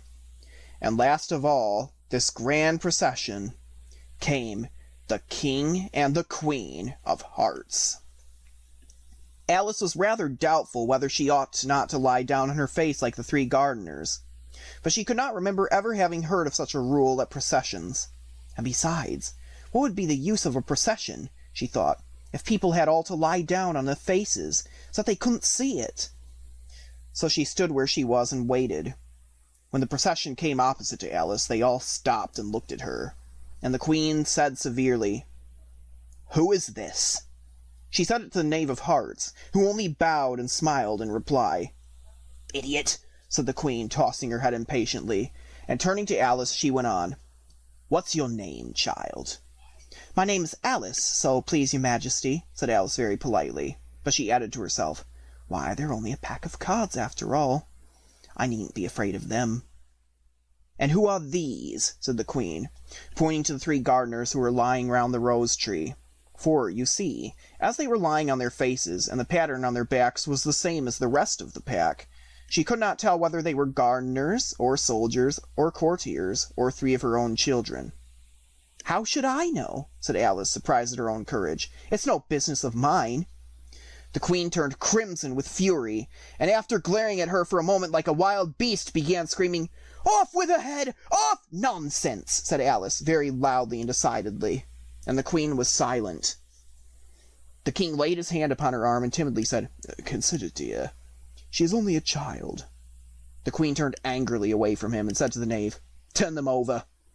The Knave did so very carefully with 1 foot. "Get up!" said the Queen in a shrill voice, and the 3 gardeners instantly jumped up and began bowing to the King, the Queen, the royal children, and everybody else. "Leave off that!" screamed the Queen. You make me giddy." And then turning to the rose tree, she went on, "What have you been doing here?" "May it please your majesty," said Two in a very humble tone, going down on one knee as he spoke. "We were trying—" "I see," said the queen, who had meanwhile been examining the roses. "Off with the heads!" And the procession moved on, 3 of the soldiers remaining behind to execute the unfortunate gardeners, who ran to Alice for protection. "You shan't be beheaded," said Alice, and she put them into a large flower pot that stood near. The 3 soldiers wandered about for a minute or two, looking for them, and then quietly marched off after the others. "Are the heads off?" shouted the queen. "The heads are gone, if it please your majesty," the soldiers shouted in reply. "That's right," shouted the queen. "Can you play croquet?" The soldiers were silent and looked at Alice, as the question was evidently meant for her. "Yes," shouted Alice. "Come on, then," roared the queen. And Alice joined the procession, wondering very much what would happen next. It's a very fine day," said a timid voice at her side.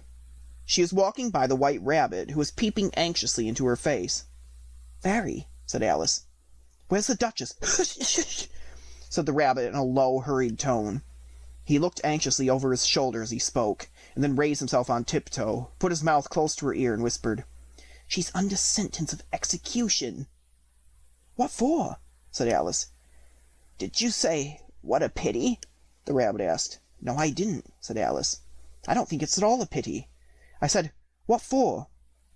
"She boxed the queen's ears," the rabbit began. Alice gave a little scream of laughter. "Oh, hush, hush, hush," the rabbit whispered in a frightened tone. "The queen will hear you.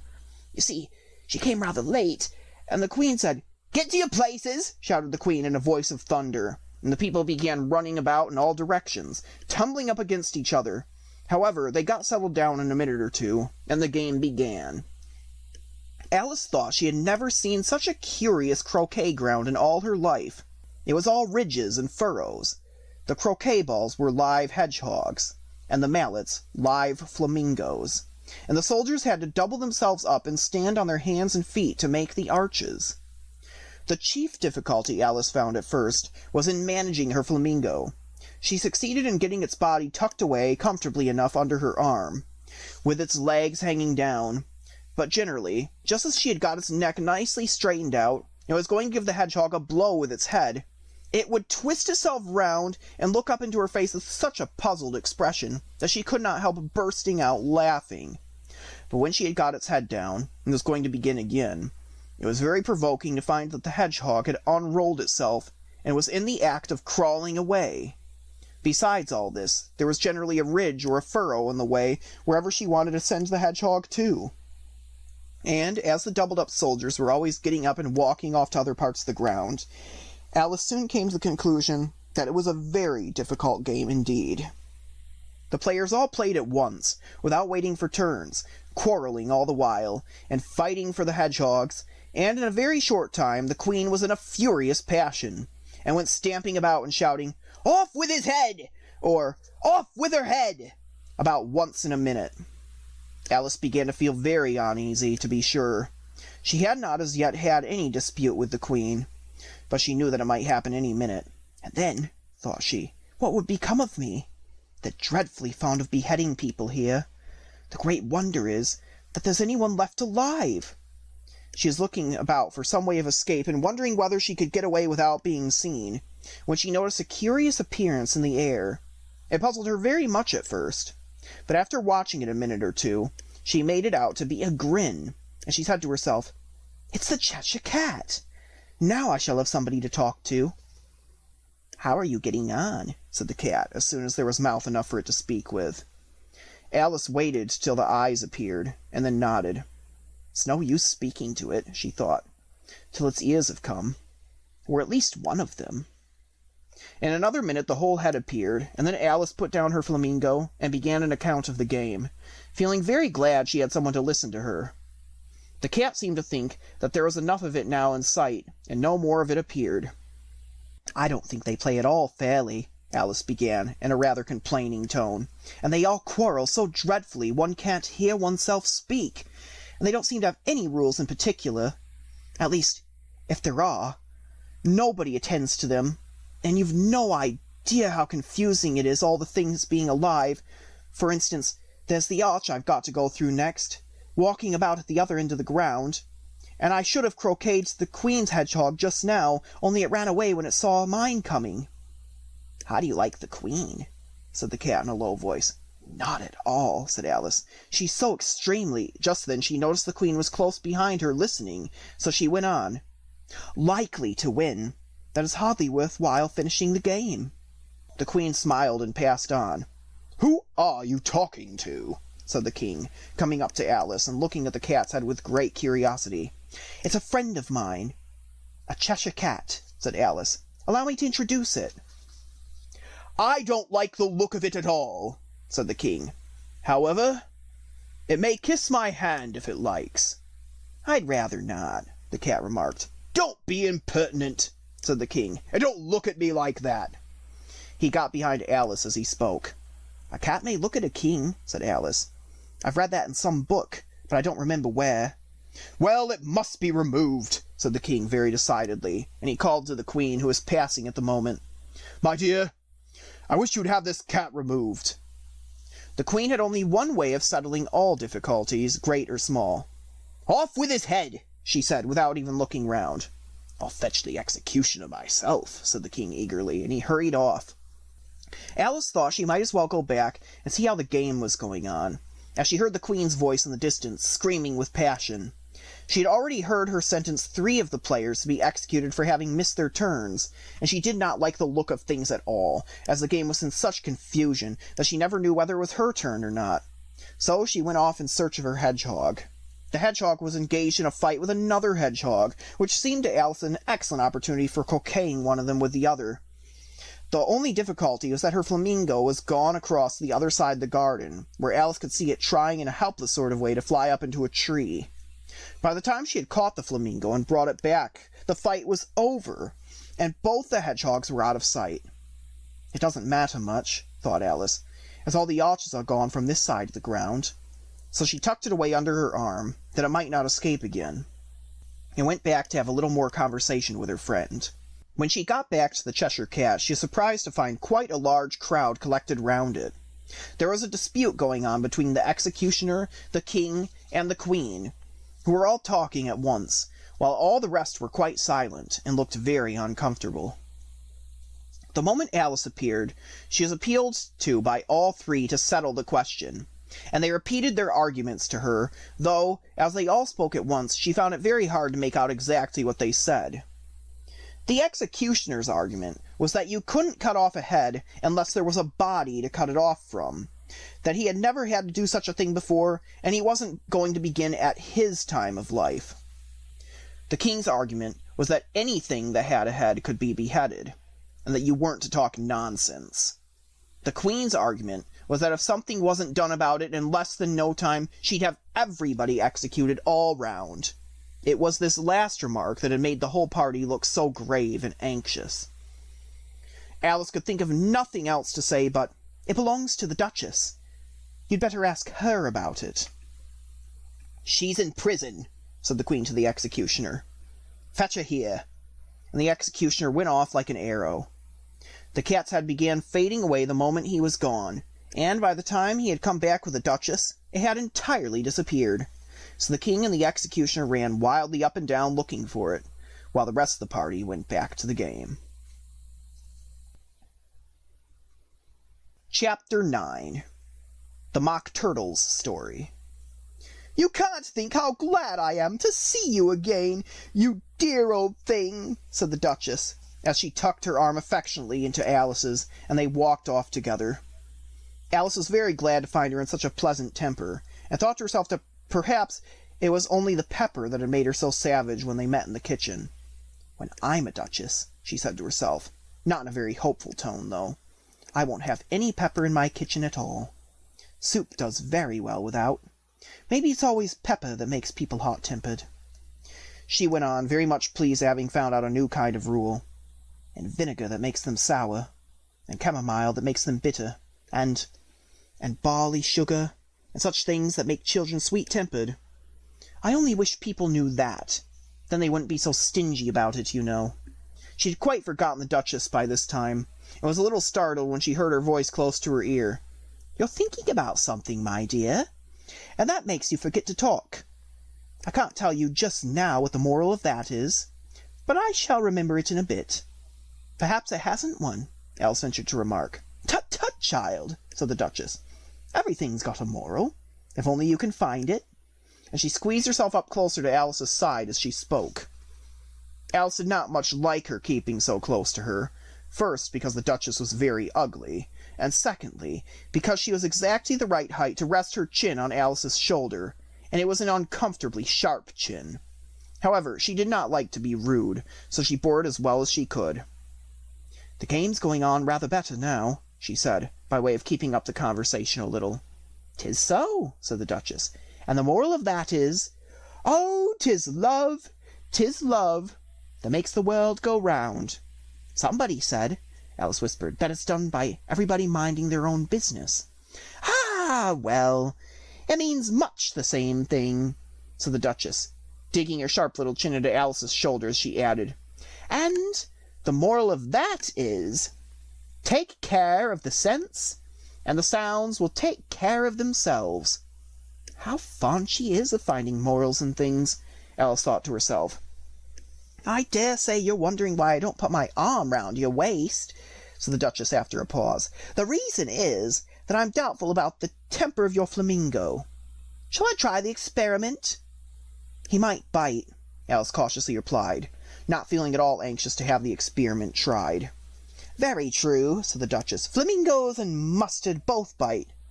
And the moral of that is, birds of a feather flock together."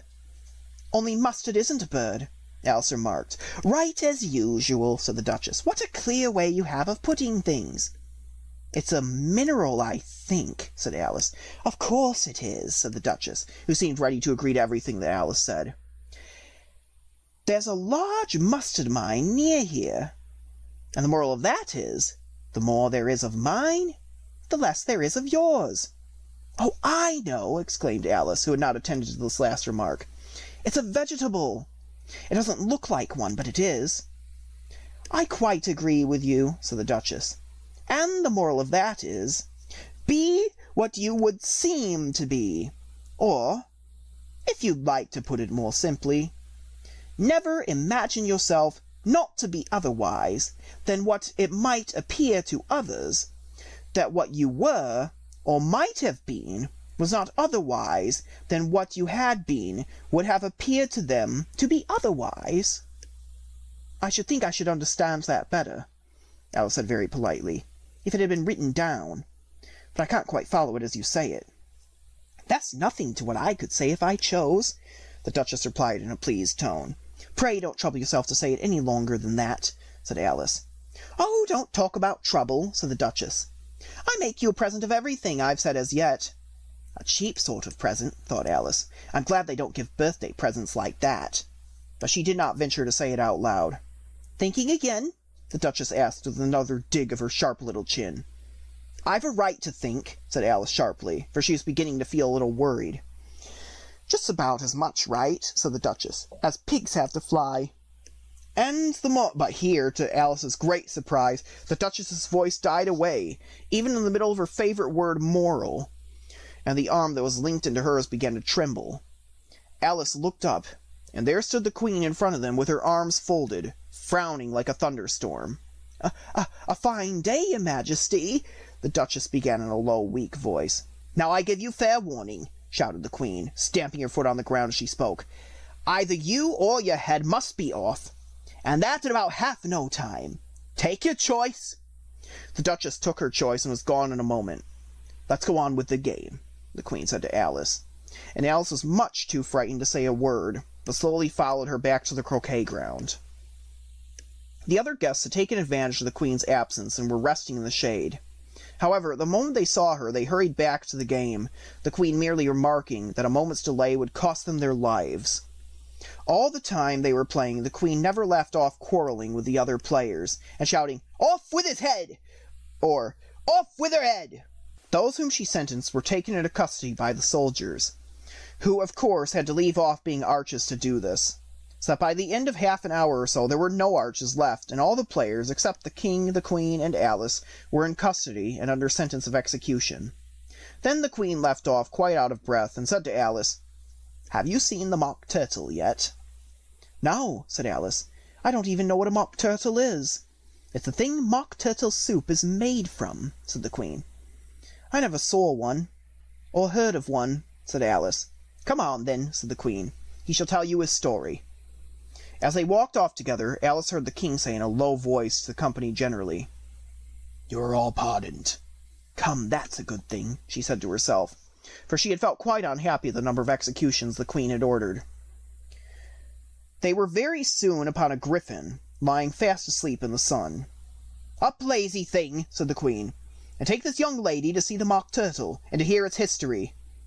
I must go back and see after some executions I have ordered." And she walked off, leaving Alice alone with the griffin. Alice did not quite like the look of the creature, but on the whole she thought it would be quite as safe to stay with it as to go after that savage queen. So she waited. The griffin sat up and rubbed his eyes. Then it watched the queen till she was out of sight. Then it chuckled. "What fun!" said the griffin, half to itself, half to Alice. "What is the fun?" said Alice. "Why, she," said the griffin. "That's all her fancy, that. They never execute nobody, you know. Come on." "Everybody says come on here," thought Alice, as she went slowly after it. "I never was so ordered about before in all my life, never." They had not gone far before they saw the mock turtle in the distance, sitting sad and lonely on a little ledge of rock, and as they came nearer, Alice could hear him sighing as if his heart would break. She pitied him deeply. "What's his sorrow?" she asked the griffin, and the griffin answered, very nearly in the same words as before, "It's all his fancy, that. He hasn't got no sorrow, you know. Come on." So they went up to the mock turtle, who looked at them with large eyes full of tears, but said nothing. "This here young lady," said the griffin, "she wants for to know your history, she do." "I'll tell it her," said the mock turtle in a deep, hollow tone. "Sit down, both of you, and don't speak a word till I've finished." So they sat down, and nobody spoke for some minutes. Alice thought to herself, "I don't see how he can ever finish if he doesn't begin." But she waited patiently. "Once," said the mock turtle at last with a deep sigh, "I was a real turtle." These words were followed by a very long silence, broken only by an occasional exclamation of from the griffin, and the constant heavy sobbing of the mock turtle. Alice was very nearly getting up and saying, "Thank you, sir, for your interesting story." But she could not help thinking there must be more to come, so she sat still and said nothing. "When we were little," the mock turtle went on at last more calmly, though still sobbing a little now and then, "we went to school in the sea. The master was an old turtle. We used to call him Tortoise." "Why did you call him Tortoise if he wasn't one?" Alice asked. "We called him Tortoise because he taught us," said the mock turtle angrily. "Really, you are very dull." "You ought to be ashamed of yourself for asking such a simple question," added the griffin, and then they both sat silent and looked at poor Alice, who felt ready to sink into the earth. At last the griffin said to the mock turtle, "Drive on, old fellow. Don't be all day about it." And he went on with these words. "Yes, we went to school in the sea, though you mayn't believe it."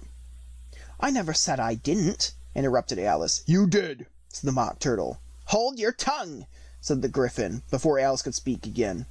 The mock turtle went on. "We had the best of educations. In fact, we went to school every day." "I've been to day school too," said Alice. "You needn't be so proud as all that." "With extras?" asked the mock turtle a little anxiously.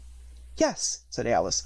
"We learned French and music." "And washing?" said the mock turtle. "Certainly not," said Alice indignantly. "Ah, then yours wasn't a really good school," said the mock turtle in a tone of great relief. "Now at ours, they had at the end of the bill, French, music, and washing. Extra." "You couldn't have wanted it much," said Alice, "living at the bottom of the sea." "I couldn't afford to learn it," said the mock turtle with a sigh. "I only took the regular course." "What was that?" inquired Alice. "Reeling and writhing, of course, to begin with." the Mock Turtle replied. And then the different branches of arithmetic, ambition, distraction, uglification, and derision. I never heard of uglification, Alice ventured to say. What is it? The Griffin lifted up both its paws in surprise. Never heard of uglifying, it exclaimed. You know what to beautify is, I suppose. Yes, said Alice doubtfully. It means to make anything prettier. Well then, the Griffin went on, if you don't know what to uglify is, you are a simpleton. Alice did not feel encouraged to ask any more questions about it, so she turned to the Mock Turtle and said, What else had you to learn? Well, there was mystery, the Mock Turtle replied, counting off the subjects on his flappers. Mystery, ancient and modern, with seography. Then drawling. The drawling master was an old conger eel that used to come once a week. He taught us drawling, stretching, and fainting in coils. What was that like? Said Alice.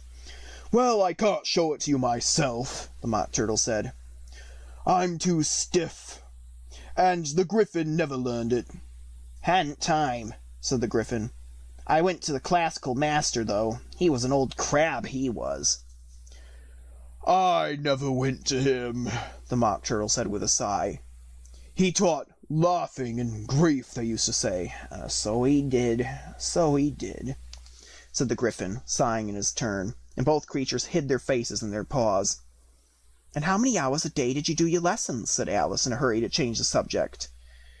10 hours the first day, said the Mock Turtle. 9 the next, and so on. What a curious plan, exclaimed Alice. That's the reason they're called lessons, the Griffin remarked, because they lessen from day to day. This was quite a new idea to Alice, and she thought it over a little before she made her next remark. Then the 11th day must have been a holiday. Of course it was, said the Mock Turtle. And how did you manage on the 12th? Alice went on eagerly. That's enough about lessons, the Griffin interrupted in a very decided tone. Tell her something about the games now. Chapter 10. The Lobster Quadrille.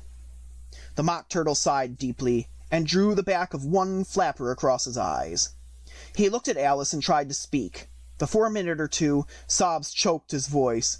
Same as if he had a bone in his throat, said the Griffin, and set to work shaking him and punching him in the back. At last the Mock Turtle recovered his voice, and with tears running down his cheeks he went on. You may not have lived much under the sea. I haven't, said Alice. And perhaps you were never even introduced to a lobster. Alice began to say, I once tasted, but checked herself hastily and said, No, never. So you could have no idea what a delightful thing a lobster quadrille is. No, indeed, said Alice. What sort of dance is it? Why, said the Griffin, you first form into a line along the seashore. 2 lines, cried the Mock Turtle. Seals, turtles, salmon, and so on. Then, when you've cleared all the jellyfish out of the way... That generally takes some time, interrupted the Griffin. You advance twice, each with a lobster as a partner, cried the Griffin. Of course, the Mock Turtle said. Advance twice, set to partners, change lobsters and retire in same order, continued the Griffin. Then, you know, the Mock Turtle went on, you throw the lobsters, shouted the Griffin, with a bound into the air, as far out to sea as you can. Swim after them, screamed the Griffin. Turn a somersault in the sea, cried the Mock Turtle, capering wildly about. Change lobsters again, yelled the Griffin at the top of his voice. Back to land again, and that's all the first figure, said the Mock Turtle, suddenly dropping his voice, and the two creatures, who had been jumping about like mad things all this time, sat down again very sadly and quietly and looked at Alice. It must be a very pretty dance, said Alice timidly. Would you like to see a little of it? said the Mock Turtle. Very much indeed, said Alice. Come, let's try the first figure, said the Mock Turtle to the Griffin. We could do it without lobsters, you know. Which shall sing? Oh, you sing, said the Griffin. I've forgotten the words." So they began solemnly dancing round and round Alice, every now and then treading on her toes when they passed too close, and waving their forepaws to mark the time, while the Mock Turtle sang this very slowly and sadly. "Will you walk a little faster?" said a whiting to a snail. "There's a porpoise close behind us, and he's treading on my tail. See how eagerly the lobsters and the turtles all advance. They are waiting on the shingle. Will you come and join the dance? Will you, won't you, will you, won't you, will you join the dance? Will you, won't you, will you, won't you join the dance? You can really have no notion how delightful it will be when they take us up and throw us with the lobsters out to sea." But the snail replied, too far, and gave a look askance. Said he thanked the whiting kindly, but he would not join the dance. Would not, could not join the dance. Would not, could not join the dance. "What matters it how far we go?" his scaly friend replied. "There is another shore, you know, upon the other side. The farther off from England, the nearer is to France. Then turn not pale, beloved snail, but come and join the dance. Will you, won't you join the dance? Will you, won't you join the dance?" "Thank you. It's a very interesting dance to watch," said Alice, feeling very glad that it was over at last. "And I do so like that curious song about the whiting." "Oh, as to the whiting," said the Mock Turtle, you've seen them, of course." "Yes," said Alice. "I've often seen them at She checked herself hastily. "I don't know where Din may be," said the Mock Turtle. "But if you've seen them so often, of course you know what they're like." "I believe so," Alice replied thoughtfully. "They have their tails in their mouths, and they're all over crumbs." "You're wrong about the crumbs," said the Mock Turtle. "Crumbs would all wash off in the sea, but they have their tails in their mouths, and the reason is—" Here the Mock Turtle yawned and shut his eyes. "Tell her about the reason and all that," he said to the Griffin.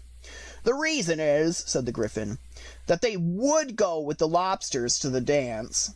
So they got thrown out to sea. But they had to fall a long way.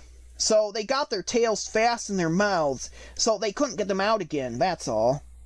"Thank you," said Alice. "It's very interesting. I never knew so much about a whiting before." "I can tell you more than that if you like," said the Griffin. "Do you know why it's called a whiting?" "I never thought about it," said Alice. "Why?" "It does the boots and shoes," the Griffin replied very solemnly. Alice was thoroughly puzzled.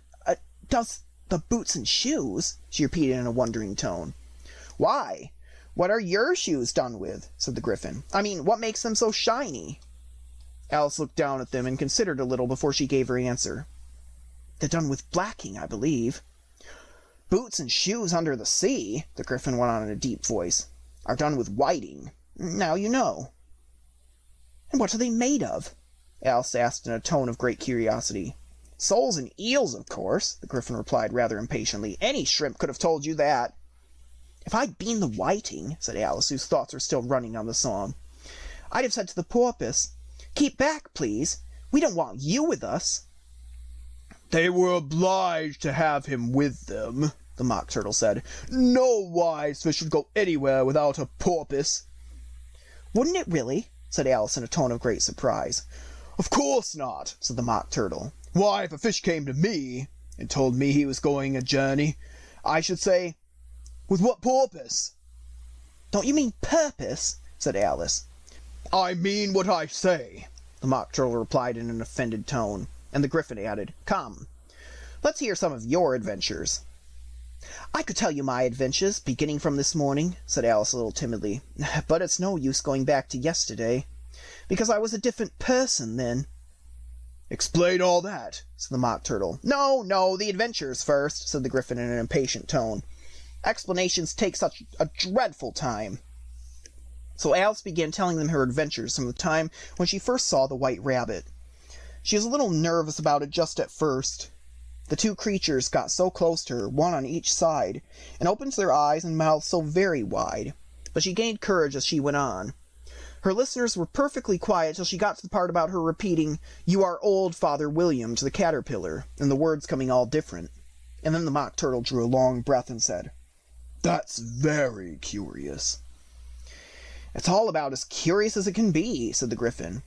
"It came all different," the Mock Turtle repeated thoughtfully. "I should like to hear her try and repeat something now.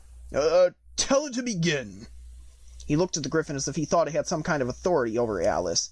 "Stand up and repeat, 'tis the voice of the sluggard," said the Gryphon. How the creatures order one about and make one repeat lessons, thought Alice. I might just as well be at school at once. However, she got up and began to repeat it, but her head was so full of the Lobster Quadrille that she hardly knew what she was saying, and the words came very queer indeed. "'Tis the voice of the lobster, I heard him declare, you have baked me too brown, I must sugar my hair. As a duck with its eyelids, so he with his nose trims his belt and his buttons, and turns out his toes. When the sands are all dry, he's as gay as a lark, and will talk in contemptuous tones of the shark. But when the tide rises and sharks are around, his voice has a timid and tremulous sound." "That's different from what I used to say when I was a child," said the Gryphon. "Well, I never heard it before," said the Mock Turtle, "but it sounds uncommon nonsense." Alice said nothing. She had sat down again, with her face in her hands, wondering if anything would ever happen in a natural way again. "I should like to have it explained," said the Mock Turtle. "She can't explain it," said the Gryphon hastily. "Go on with the next verse." "But about his toes," the Mock Turtle persisted. "How could he turn them out with his nose, you know?" "It's the first position in dancing," Alice said, but she was dreadfully puzzled by the whole thing, and longed to change the subject. "Go on with the next verse," the Gryphon repeated impatiently. "It begins, 'I passed by his garden.'" Alice did not dare to disobey, though she felt sure it would come all wrong, and she went on in a trembling voice. "I passed by his garden, and marked with one eye how the owl and the panther were sharing a pie. The panther took pie crust and gravy and meat, while the owl had the dish as its share of the treat. When the pie was all finished, the owl, as a boon, was kindly permitted to pocket the spoon, while the panther received knife and fork with a growl, and concluded the banquet by eating—" "What is the use of repeating all that stuff?" the Mock Turtle interrupted, "if you don't explain it as you go on. It's by far the most confusing thing I ever heard." "Yes, I think you'd better leave off," said the Gryphon, and Alice was only too glad to do so.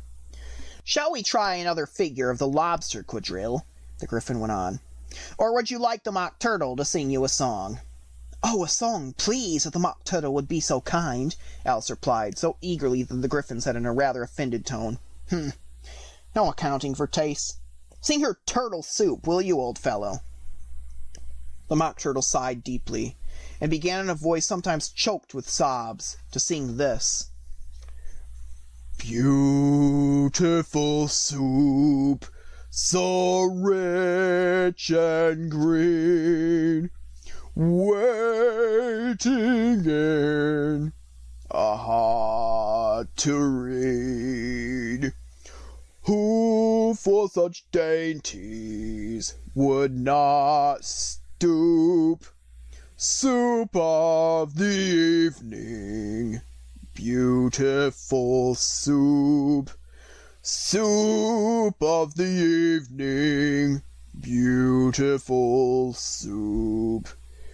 Beautiful soup, beautiful soup. Soup of the evening, beautiful, beautiful soup. beautiful soup.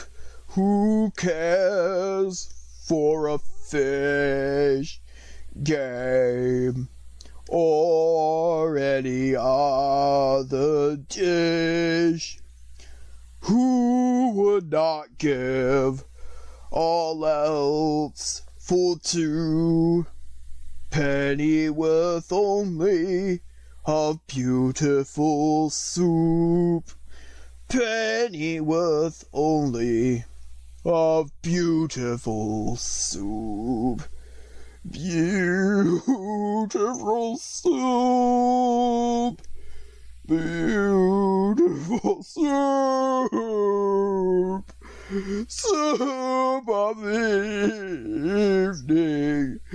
Beautiful, beautiful soup. Chorus again! Cried the Gryphon. And the Mock Turtle had just begun to repeat it when a cry of, "The trial's beginning!" was heard in the distance. "Come on!" said the Gryphon. And taking Alice by the hand, it hurried off, without waiting for the end of the song. "What trial is it?" Alice panted as she ran. But the Gryphon only answered, "Come on!" and ran the faster, while more and more faintly came, carried on the breezes that followed them, the melancholy words, "Soup of the evening. Beautiful, beautiful soup."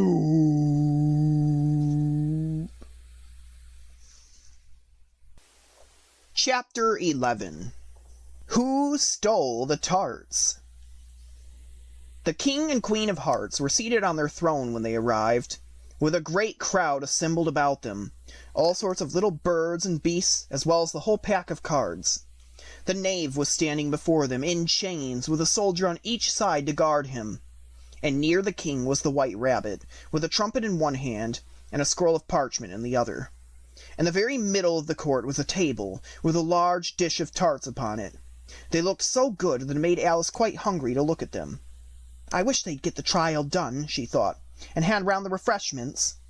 But there seemed to be no chance of this, so she began looking at everything about her, to pass away the time. Alice had never been in a court of justice before, but she had read about them in books, and she was quite pleased to find that she knew the name of nearly everything there. "That's the judge," she said to herself, "because of his great wig." The judge, by the way, was the king, and as he wore his crown over the wig, he did not look at all comfortable, and it was certainly not becoming. "And that's the jury box," thought Alice, "and those 12 creatures." She is obliged to say creatures, you see, because some of them were animals, and some were birds. "I suppose they are the jurors." She said this last word 2 or 3 times over to herself, being rather proud of it, for she thought, and rightly too, that very few little girls of her age knew the meaning of it at all. However, jurymen would have done just as well. The 12 jurors were all writing very busily on slates. "What are they doing?" Alice whispered to the Gryphon. "They can't have anything to put down yet, before the trial's begun." "They're putting down their names," the Gryphon whispered in reply, "for fear that they should forget them before the end of the trial." "Stupid things!" Alice began in a loud, indignant voice, but she stopped herself hastily, for the White Rabbit cried out, "Silence in court!" And the king put on his spectacles and looked anxiously round to make out who was talking. Alice could see, as well as if she were looking over their shoulders, that all the jurors were writing down stupid things on their slates, and she could even make out that one of them didn't know how to spell stupid, and that he had to ask his neighbor to tell him. "A nice muddle the slates'll be in before the trial's over," thought Alice. One of the jurors had a pencil that squeaked. This, of course, Alice could not stand, and she went round the court and got behind him, and very soon found an opportunity of taking it away. She did it so very quickly that the poor little juror, it was Bill the Lizard, could not make out at all what had become of it. So, after hunting all round for it, he was obliged to write with one finger for the rest of the day, and this was of very little use, as it left no mark on the slate. "Harold, read the accusation," said the king. On this, the White Rabbit blew 3 blasts on the trumpet, and then unrolled the parchment scroll, and read as follows. "The Queen of Hearts, she made some tarts, all on a summer day. The knave of hearts, he stole those tarts, and took them quite away. Consider your verdict, the king said to the jury. Not yet, not yet, the rabbit hastily interrupted. There's a great deal to come before that. Call the first witness, said the king, and the white rabbit blew 3 blasts on the trumpet and called out, First witness! The first witness was the Hatter. It came in with a teacup in one hand and a piece of bread and butter in the other. I beg pardon, your majesty, he began, for bringing these in, but I hadn't quite finished my tea when I was sent for. You ought to have finished, said the king. When did you begin? The Hatter looked at the March Hare, who had followed him into the court arm in arm with the Dormouse. 14th of March, I think it was, he said. 15th, said the March Hare. 16th, added the Dormouse. Write that down, the king said to the jury. And the jury eagerly wrote down all 3 dates on their slates, and then added them up and reduced the number to shillings and pence. Take off your hat, said the king to the Hatter. It isn't mine, said the Hatter. Stolen! The king exclaimed, turning to the jury, who instantly made a memorandum of the fact. I keep them to sell, the Hatter added as an exclamation. I've had none of my own. I'm a hatter.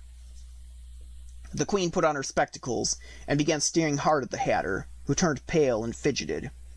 Give your evidence, said the king, and don't be nervous, or I'll have you executed on the spot. This did not seem to encourage the witness at all. He kept shifting from one foot to the other, looking uneasily at the queen, and in his confusion he bit a large piece out of his teacup instead of the bread and butter. Just at this moment Alice felt a very curious sensation, which puzzled her a good deal until she made out what it was. She was beginning to grow larger again, and she thought at first she'd get up and leave the court, but on second thought she decided to remain where she was as long as there was room for her. I wish you wouldn't squeeze so, said the Dormouse, who was sitting next to her. I can hardly breathe. I can't help it, said Alice very meekly. I'm growing. You've no right to grow here, said the Dormouse. Don't talk nonsense, said Alice more boldly. You know you're growing too. Yes, but I grow at a reasonable pace, said the Dormouse. Not in that ridiculous fashion. And he got up very sulkily and crossed over to the other side of the court. All this time, the queen had never left off staring at the Hatter. And just as the Dormouse crossed the court, she said to one of the officers of the court, Bring me the list of the singers at the last concert. On which the wretched Hatter trembled so that he shook both his shoes off. Give your evidence, the king repeated angrily, or I'll have you executed whether you're nervous or not. I'm a poor man, your majesty, the Hatter began in a trembling voice, and I hadn't but just begun my tea.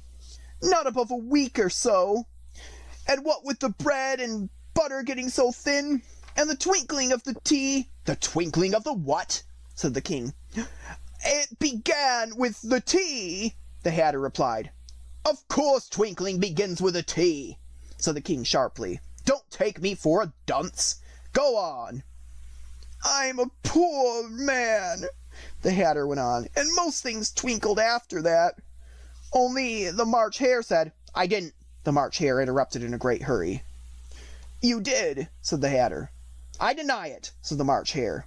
He denies it, said the king. Leave out that part. Well, at any rate, the Dormouse said, the Hatter went on, looking anxiously round to see if he would deny it too. But the Dormouse denied nothing, being fast asleep. After that, continued the Hatter, I cut some more bread and butter. But what did the Dormouse say? One of the jury asked. That I can't remember, said the Hatter. You must remember, remarked the king, or I'll have you executed. The miserable Hatter dropped his teacup and bread and butter and went down on one knee. I'm a poor man, your majesty, he began. You're a very poor speaker, said the king. Here one of the guinea pigs cheered and was immediately suppressed by the officers of the court. As that is a rather hard word, I will explain to you how it was done. They had a large canvas bag, which tied up the mouth with strings. Into this they slipped the guinea pig, head first, and then sat upon it.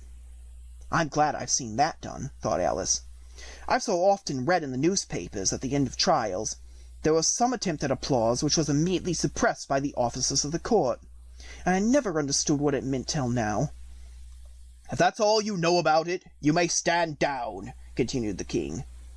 I can't go no lower, said the Hatter. I'm on the floor as it is. Then you may sit down, the king replied. Here the other guinea pig cheered and was suppressed. Come, that finishes the guinea pigs, thought Alice. Now we shall get on better. I'd rather finish my tea, said the Hatter with some anxious look at the Queen, who was reading the list of singers. You may go, said the king. And the Hatter hurriedly left the court without even waiting to put his shoes on. And just take his head off outside, the Queen added to one of the officers. And the Hatter was out of sight before the officer could get to the door. Call the next witness, said the king. The next witness was the Duchess's cook. She carried the pepper box in her hand, and Alice guessed who it was, even before she got into the court, by the way the people near the door began sneezing all at once. Give your evidence, said the king. Shan't, said the cook. The king looked anxiously at the White Rabbit, who said in a low voice, Your Majesty must cross-examine this witness. Well, if I must, said the king with a melancholy air. And after folding his arms and frowning at the cook till his eyes were nearly out of sight, he said in a deep voice, What are tarts made of? Pepper, mostly, said the cook. Treacle, said a sleepy voice behind her. Collar that dormouse! The Queen shrieked out. Behead that dormouse! Turn that dormouse out of court! Suppress him! Pinch him off with his whiskers! For some minutes the whole court was in confusion, getting the dormouse turned out, and by the time they had settled down again, the cook had disappeared. Never mind, said the king with an air of great relief. Call the next witness. And he added in an undertone to the Queen, Really, my dear, you must cross-examine this next witness. It quite makes my forehead ache. Alice watched the White Rabbit as he fumbled over the list, feeling very curious to see what the next witness would be like. For they haven't got much evidence yet, she said to herself. Imagine her surprise when the White Rabbit read out, at the top of his shrill voice, the name Alice! Chapter 12. Alice's Evidence. Here! cried Alice, quite forgetting in the flurry of the moment how large she had grown in the last few minutes, and she jumped up in such a hurry that she tipped over the jury box with the edge of her skirt, upsetting all the jurymen onto the heads of the crowd below. And there they lay sprawling about, reminding her very much of a globe of goldfish she had accidentally upset the week before. "Oh, I beg your pardon," she exclaimed in a tone of great dismay, and began picking them up again as quickly as she could, for the accent of the goldfish kept running in her head, and she had a vague sort of idea that they must be collected at once and put back into the jury box, or they would die.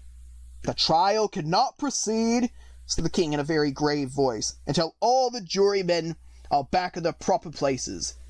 All," he repeated with great emphasis, looking hard at Alice as he said so. Alice looked at the jury box and saw that in her haste she had put the lizard in head downward, and the poor little thing was waving its tail about in a melancholy way, being quite unable to move. She soon got it out again and put it right. "Not that it signifies much," she said to herself. "I should think it would be quite as much use in the trial one way up as the other." As soon as the jury had a little recovered from the shock of being upset, and their slates and pencils had been found and handed back to them, they set to work very diligently to write out a history of the accident. All except the lizard, who seemed too much overcome to do anything but sit with its mouth open, gazing up into the roof of the court. "What do you know about this business?" the king said to Alice. "Nothing," said Alice. "Nothing whatever," persisted the king. "Nothing whatever," said Alice. "That's important," the king said, turning to the jury. They were just beginning to write this down on their slates, when the White Rabbit interrupted. "Unimportant, your Majesty means, of course," he said, in a very respectable tone, but frowning and making faces at him as he spoke. Unimportant, of course I meant," the king hastily said, and went on to himself in an undertone. "Important, unimportant, unimportant, important," as if he were trying which word sounded best. Some of the jury wrote down important, and some unimportant. Alice could see this, as she was near enough to look over their slates. But it doesn't matter a bit, she thought to herself. At this the king, who had been for some time busily writing in his notebook, called out, "Silence!" and read out from his book, "Rule 42. All persons more than a mile high to leave the court." Everybody looked at Alice. I'm not a mile high, said Alice. You are, said the king. Nearly 2 miles high, added the queen. Well, I shan't go at any rate, said Alice.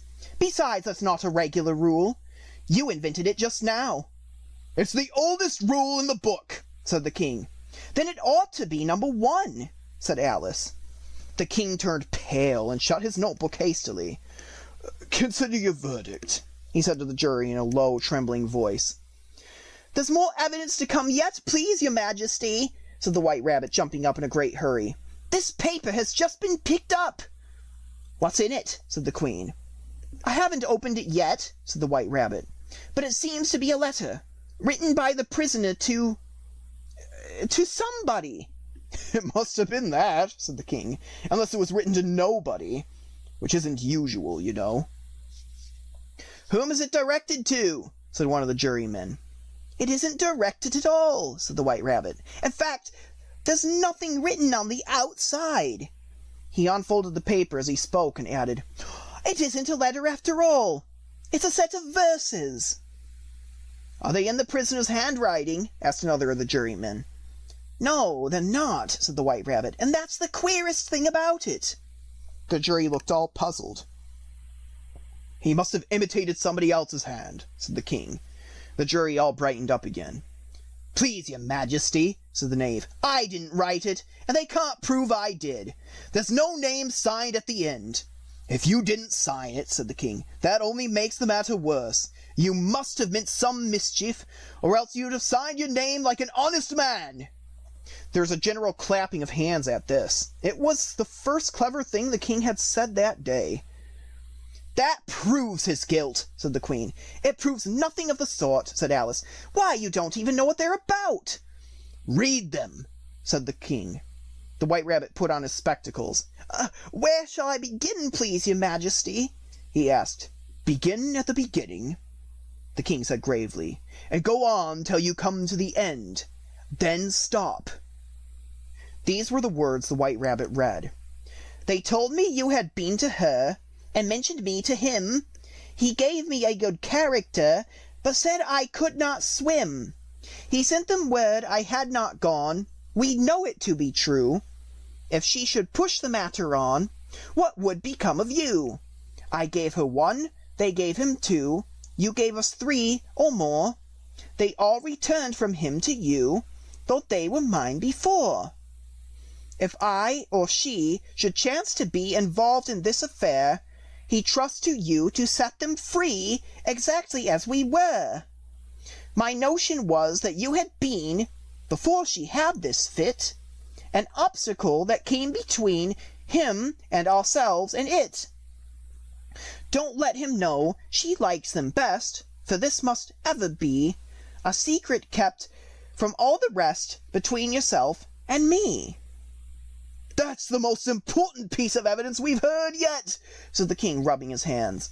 So now, let the jury, if any one of them can explain it, said Alice. She had grown so large in the last few minutes that she wasn't a bit afraid of interrupting him. I'll give him 6pence. I don't believe there's an atom of meaning in it. The jury all wrote down on their slates, she doesn't believe there's an atom of meaning in it. But none of them attempted to explain the paper. If there's no meaning in it, said the king, that saves a world of trouble, you know. So we needn't try to find any. And yet, I don't know, he went on, spreading out the verses on his knee and looking at them with one eye. I seem to see some meaning in them after all. Said I could not swim. You can't swim, can you? He added, turning to the knave. The knave shook his head sadly. Do I look it? He said, which he certainly did not, being made entirely of cardboard. All right so far, said the king, and he went on muttering over the verses to himself. We know it to be true, that's the jury, of course. I gave her 1, they gave him 2. Why, that must be what he did with the tarts, you know. But it goes on. They all returned from him to you, said Alice. Why, there they are, said the king triumphantly, pointing to the tarts on the table. Nothing can be clearer than that. Then again, before she had this fit. You never had fits, my dear, I think, he said to the queen. Never, said the Queen furiously, throwing an inkstand at the lizard as she spoke. The unfortunate little Bill had left off writing on his slate with one finger, as he found it made no mark. But he now hastily began again, using the ink that was trickling down his face as long as it lasted. "Then the words don't fit you," said the King, looking round the court with a smile. There was a dead silence. "It's a pun," the King added in an angry tone, and everybody laughed. "Let the jury consider their verdict," the King said, for about the 20th time that day. "No, no," said the Queen. "Sentence first, verdict afterward." "Stuff and nonsense," said Alice loudly. "The idea of having the sentence first." "Hold your tongue," said the Queen, turning purple. "I won't," said Alice. "Off with her head," the Queen shouted at the top of her voice. Nobody moved. "Who cares for you?" said Alice. She had grown to her full size by this time. "You're nothing but a pack of cards." At this, the whole pack rose up into the air and came flying down upon her. She gave a little scream, half of fright and half of anger, and tried to beat them off, and found herself lying on the bank, with her head in the lap of her sister, who was gently brushing away some dead leaves that had fluttered down from the trees onto her face. "Wake up, Alice, dear," said her sister. "Why, what a long sleep you've had." "Oh, I've had such a curious dream," said Alice, and she told her sister, as well as she could remember them, all the strange adventures of hers that you have just been reading about. And when she was finished, her sister kissed her and said, "It was a curious dream, dear, certainly. But now run into your tea. It's getting late." So Alice got up and ran off, thinking, while she ran, as well as she might, what a wonderful dream it had been.